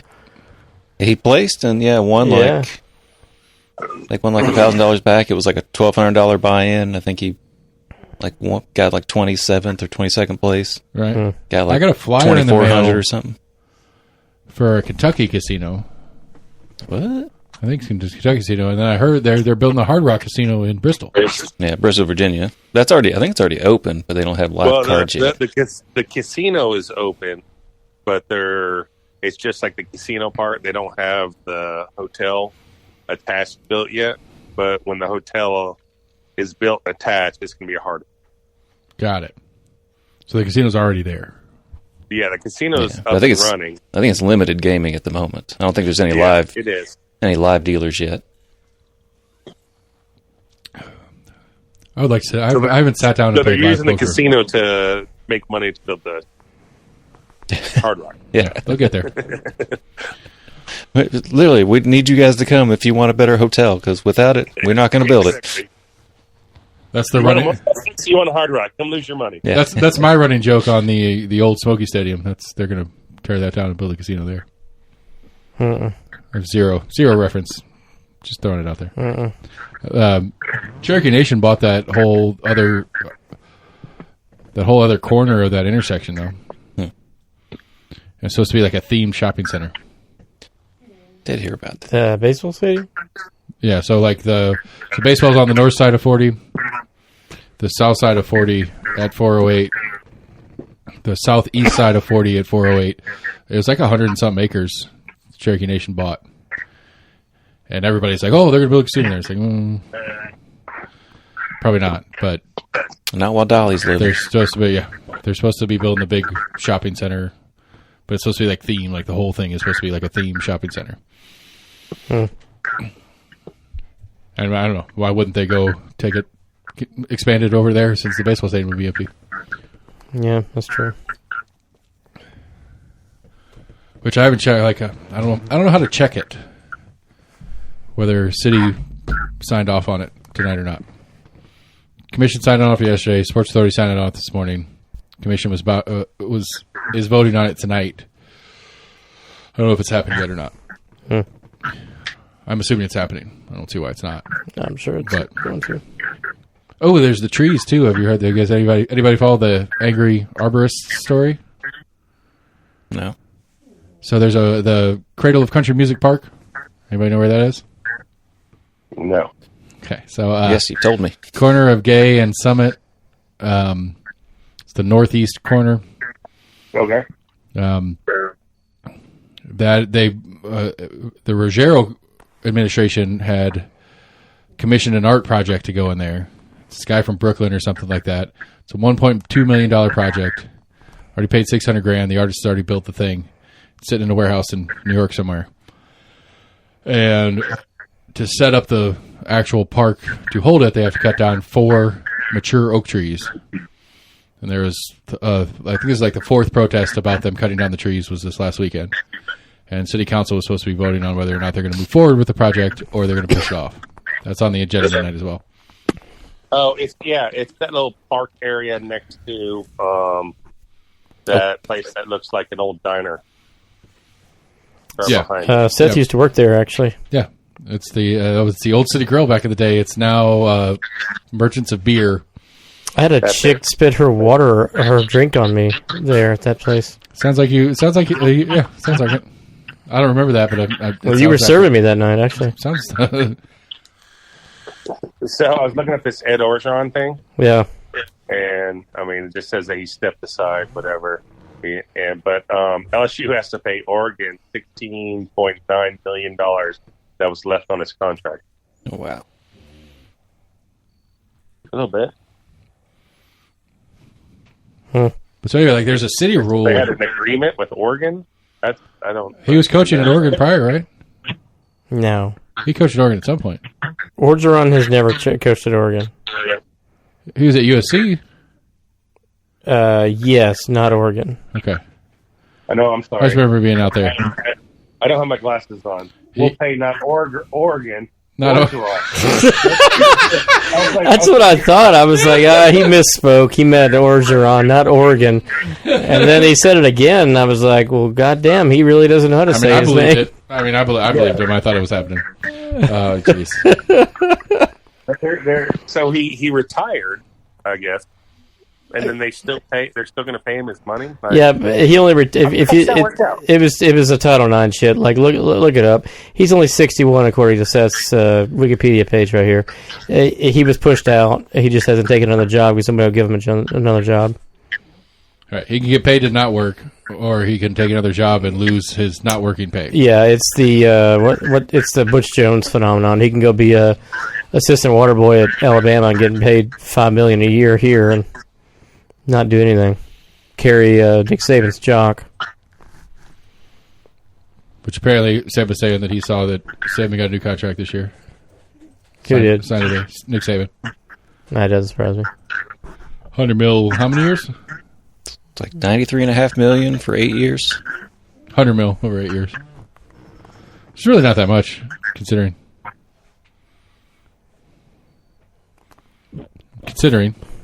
I mean, you got what? I mean, what's the top NFL contract for a player right now? What's the fucktard's name at Dallas? Dak. He's making like $40 million a year. Yeah, and he's losing games. He doesn't win all his games. There's a reason why I'm not going to Dallas games. I'm saying, you know. I mean, are there pro coaches getting paid that much? Like, I thought he was like one of like the top paid like people in the U.S. I would say that there are more players in the NFL that came out of Nick Saban's systems that make more money than Nick Saban makes annually. What? I would say that doesn't make. Of course, that's there's true. More that doesn't make any sense. As I said it, I realized it was kind of stupid to say. There are. I don't know. There are. Yeah, I'd say there's at least like what, a dozen NFL players that make more than Nick Saban does. They came out of Nick Saban's systems. There's got to be more than that. What's my point? I mean, to put value on what he does, though. I mean, he's producing players that are making millions of dollars in the pros, well past what he makes. He's making like $10 million. Is it 10? Are you saying that like 12 or collectively 13. they make more money? No, that I would say that there are multiple players in the NFL that are making more dollars per year than Nick Saban is in his new contract. I'm skeptical of that. Outside of quarterbacks, running backs. I mean, Travis Henry played here. Travis Henry played at UT? Yeah. I'm retarded. All right, check. That's true. Derrick Henry is who you're thinking about. Yeah, sorry. Travis Henry doesn't play at all. I'm retarded in a different way, but yes. Yeah, what does Derrick Henry make? I don't know, but if you Google it, I'm sure you can figure it out. Yeah. Derrick Henry, Amari Cooper, those are just a couple. I don't think outside of quarterbacks, running backs, wide receivers, those are going to be your top paid positions. Offensive linemen will be making decent money too. Do they? Mm-hmm. Huh. Occasionally I'll read those stories. Like, everyone thinks that these NFL players get paid a shit ton of money, but most of the guys on the team aren't really making a lot of money. 4-year, $50 million. Derrick Henry is $10.5 million a year. Okay, that's more than Nick Saban's making right now in the new contract. Yeah, because you said, what did you say? 8-year, $93 million. It's right at the same. It's pretty close. Amari Cooper.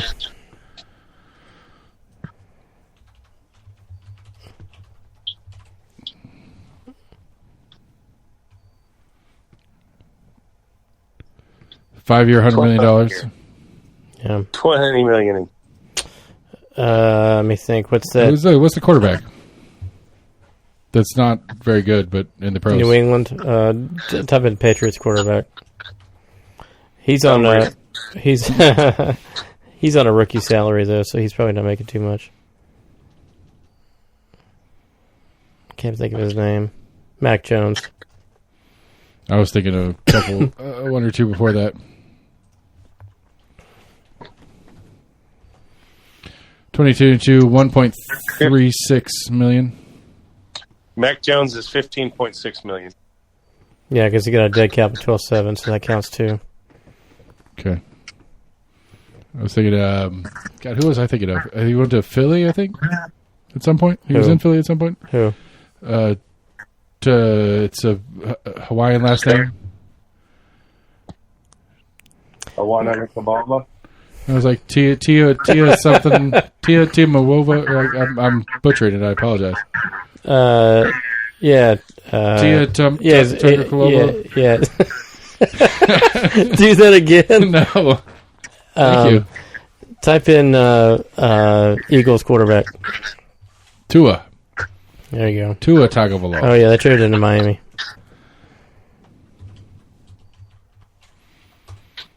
Is he a sleeper? 7.5. This would probably be easier if you just typed in Alabama football players in the NFL. Yeah, whatever. Anyway, the moral of the story is we're right. I was right. That's all that matters. Yeah. Butchering names, but being right. That's what I do. I feel like I just had a deja vu moment with that. Tongue of a Jesus. Oh. So I was telling about your house earlier in your tiny backyard. Yeah. Looking up a cliff. Yep. Yeah. I like the roof beams or the ceiling beams. I fucking hate them. I didn't tell him about that part, but I don't know what's new. What's going on? I mean, that's all you're doing right now. Work and building a house. Yeah, we ripped the paneling down, and we don't have any walls. So that's about it. Yeah, super exciting. Great content, people. Great content. When I get done with this, I'm probably gonna head over there. Well, I appreciate you taking time out. It's good to see you. I'm glad to be here. It's good to see your mom and dad too. Yeah, they're funny. I haven't seen them since the wedding. Funny as hell. Like how you warned me that they're with you. That's funny. You text me. It's like, my parents are with me. Okay. Well, I was just telling you that way you weren't wondering, like, why the hell is he not riding with me? Well, I figured you didn't just appear there. You'd have to drive yourself home. Yeah, but if it was just me, I'd be like, hey, man, I'll ride with you. Just drop me off on the way back. Yeah, either way. Trying to think what's going on. What am I missing? I mean, the big stuff locally this week is the stadium contract deal. The BZA contract conversation, which that's already passed. So that's local news, everybody. That's all that's going on. It's still hotter than damn it. It's not that bad. Yeah, It's better. It's still hotter than damn it. Drive around in my truck all day. I promise you, it's hotter than damn it. That's your choice, though. It's true. It's also, it's my choice. I'm cheap. I very rarely use my AC driving around. You don't? Shit. Very rarely. There's a little bit of for me at least, there's a little bit of just determination. Like, yeah, I'll do it anyway. Fuck it. Yeah, I don't like it when my balls are sweating. I've got a set of ball powder on hand. It stays in the truck with me at all times. I do too. It's called a fucking air conditioner. No, I have actual, some baby powder up when I need to. So you'd rather create fucking a bacon, egg, and cheese biscuit down there with the yeast and supposed to turn on the fucking air conditioner? I can't turn on the air conditioner. It's broken. That's the point. Well, you could. You're actively choosing not to. Right. But that's what I'm saying. There's a part of me that enjoys the power through it-ness. You're not really powering through anything. You're making biscuits at Hardee's. I don't understand the making biscuits at Hardee's. You don't get the yeast thing? Oh, I get it. But I mean, I wash regularly, so I'm okay. Except you have to use baby powder. Just to cool it off, man. It's not stopping the yeast. Just to cool it off? Okay. That's how I always feel. Like, that's what baby powder on the balls feels like to me. It's like, it's just kind of cools it off, freshens it up. Feels good. Yeah, it's just supposed to absorb the sweat. Yeah. Doesn't really cool it off. You got to get that, Menthol. mentholated Gold Bond. I didn't like that shit, man. It'll tingle the balls, won't it? Gold Bond's not my favorite, but I'll use it if I have it. But anyway. Damn, it burns. I'm like, it's supposed to be so cold it burns. I tell you what's really good is if you get some topical lidocaine and put it on your dong. Okay. Yeah. Or Bengay. Bengay works really good for that, too. Yeah, that's true. Except for the fact if you have too much of it on there, then it's a large issue for the... Well... It's okay for you. It may not be okay for her. I love how Max was laughing before I even delivered the joke. It's probably what... oh, fuck. There was some picture that... I forgot his fucking name now. What was Cheech and Chong's name down in fucking Africa? Huh? Are you talking about Dylan or Storm? No, the other one. Andre? No, the other one. Oh, are you talking about Austin? No, god damn it, the other one, the one that brought the shit, the one that worked there. That he was a kid essentially. He was. We thought that. What the fuck is his name? I was talking about him today. There was some picture of him. Fuck. He shot something the other day, and it was actually a really nice picture. What the fuck is his name? Cool story, bro. Did I told you that Dylan. You told me what? Did I tell you that they found Jen's works? Yeah, you sent me a picture of it. Did you send that to the group? Does Seth and Sam see that? Did they see that? I don't know. I didn't send it to You should send that, actually. Do they know the story? It's actually a pretty cool story. This is probably where you're going to cut out when you're doing recording tomorrow, or editing tomorrow there, Seth. I'm not editing anything. Don't say it if you don't want me to air it, because I'm not going to edit anything. Let's find it. I've got it if you want me to send it. I got it here. So, Max's significant other shot an Oryx. Well, and they were like, hey, she didn't recover it. They said, hey, after you guys are gone, if we find it, we'll send it back to you guys. We're like, these guys are full of shit. They'll never do that. They're like, hey, we found it. What the fuck did you shoot it with? Was it a 270 or 308? Oh, that hole looks awful. Well, that hole looks awful because that's, 3 weeks of an infection? Yeah. Poor Oryx. He's in a happy place now. That's funny. I haven't heard anything about our taxidermy stuff. I asked her a little while ago about that, and she said, yeah. She's like, we're still waiting because it's still curing. Okay. Which reminds me, tomorrow I guess we need to talk more about that ambassadorship stuff too. That was something else I was meaning to talk to you about the other day when my dumbass didn't wake up.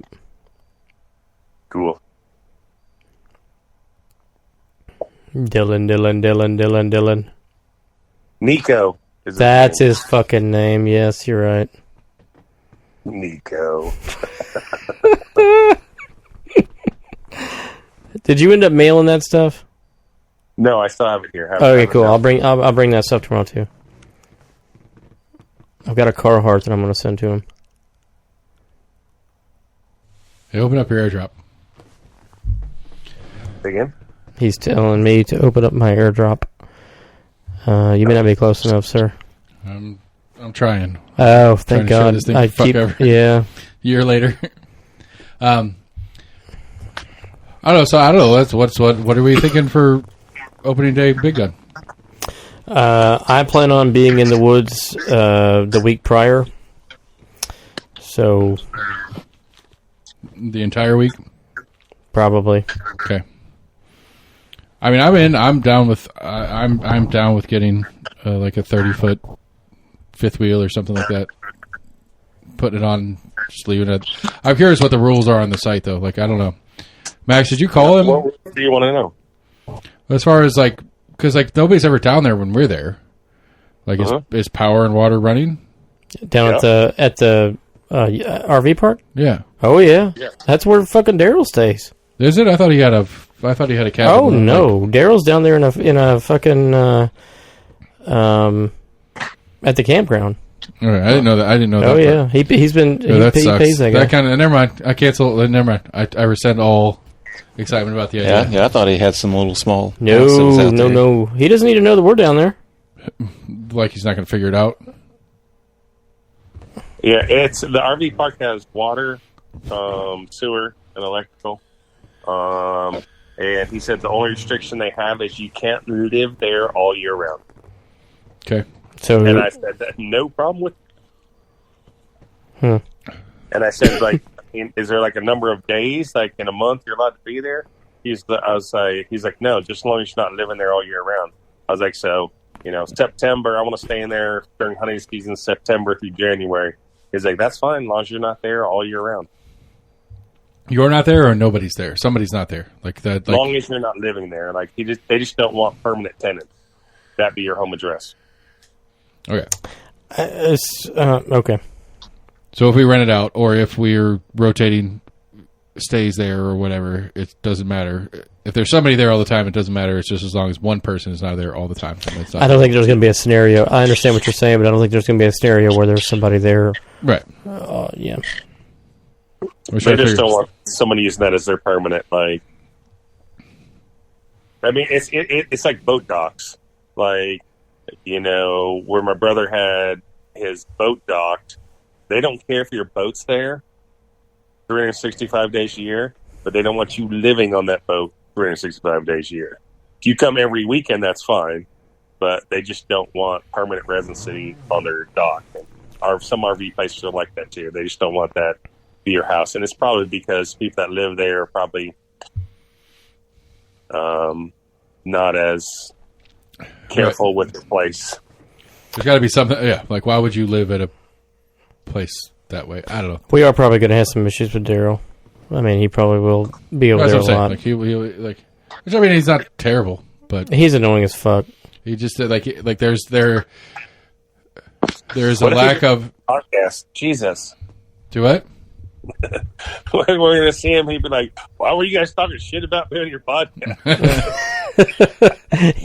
well, friend, because there's like a certain social thing that there's social cues that go on where it's like, cool, it's great to talk to you, friend. It's time to move on with our night. Yeah, and you don't get that part where it's like, okay, yeah, now it's time to be separate. He's telling us about the fucking wench story again. Right, and it's like, man, yes, great, awesome story, buddy. It's time to, yeah, it's good to see you. I'm like, and we like, I mean, that's that is the Daryl-ism to me. Is that it's like, I agree. That, and he's in my spot as soon as I'm gone because somebody told him where I shot my. I didn't want him to go. My season. I didn't want him to go where fucking Max and I were. It's good to know. I mean, I had to send him somewhere. Well, I'm curious, like, and especially coming from the campground, I'm curious to get to where I'm planning on this year from that direction instead of from where we usually set up camp. You gonna take the road? I don't know. Like, I'm just saying, like, I don't. Road might be easier, actually. I would come up, like, I'd have to come up the road for a little bit, but, like, was it 4 years ago? It always fucking stops right here. Every fucking time. Right, we'll try it after again, but I don't know why it's not giving me the whole thing. But, what was it, like 3-4 years ago, Max, that we were on that pull-off after the split? Like, remember, like when we went down, like 5 years ago. Okay, so yeah, where you go all the way down the campground, you turn around, and it splits off where the gun range used to be up in the top, and it goes down there. And we camped at that spot instead of in there. Yeah. And I remember walking out in there, the fucking water there was weird. And so I don't know. Go through there. Do what? You can't go through there. Yeah. And so it might be I have to go all the way basically where we're camping and then come, well, not all the way to where we're camping, but to where that other creek comes out. Yeah, you probably will have to. Because like where we were last year, went up the road and went like 200 yards and then went back down and then around that way. Well, you know a time where you're not going to have to worry about that? August or September during bow season because the water's not up yet. Right. I don't know. And so I don't know how I'm going to get back in that direction. I'm just saying, if you don't have your... Well, if we have an RV out there, it's a different conversation. Because Not really. I'll leave Friday. I'll bring my computer with me. I can work Friday night from there and then get up early Saturday morning. No. I'm talking about archery. That's what I'm talking about. Yeah. That's what I'm talking about. When do you guys record? Friday afternoon. So do it Friday evening. Yes. I acknowledge that that's a process option. I don't like the idea of driving 3 hours, spending the whole day out. You don't have to. You go to sleep. I can't sleep in a car. You can't sleep in a car. I can't sleep in a car. You sleep in the middle of the woods, but you can't sleep in a car? Correct. I didn't make me this way. Yell at my mom.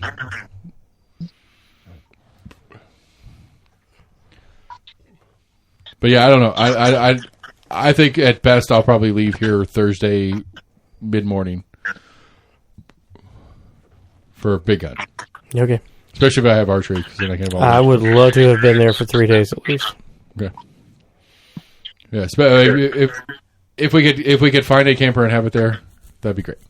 Yeah. And just leave it there year round. And then if we ever find a piece of land in the future, we can just... There's a piece of land right now. Like, I've had it saved in my phone. It's, hold on. $6,690. It's 0.8 acres in Humphreys County. I'm not buying land out there.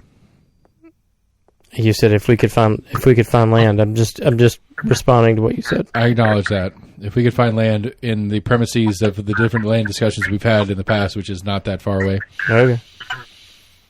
we could take our camper from the RV park and bring it to our new piece of land and leave it there Okay. as an option. All right, last call. Anybody got anything? Mm-mm. All right. I think so. You got something. I can see it. I was trying to remember if I read any of those just kind of funny, odd stories. Funny odd stories. Yeah, the AP normally does like an oddities. That's where I found that one about the guy trying to get away on his lawnmower. Oh, yeah. Florida man. Yeah. I think there was a Florida woman recently that she tried to get away on a golf cart going down the highway. I would. And I think she then tried to still claim she wasn't on a highway. They're like, ma'am, like, this is, Highway 19. Like, you're on a highway. I mean, North Shore Drive is a highway, too, so... Oh, sorry, this was an interstate. She was on an interstate. Interstate, all right.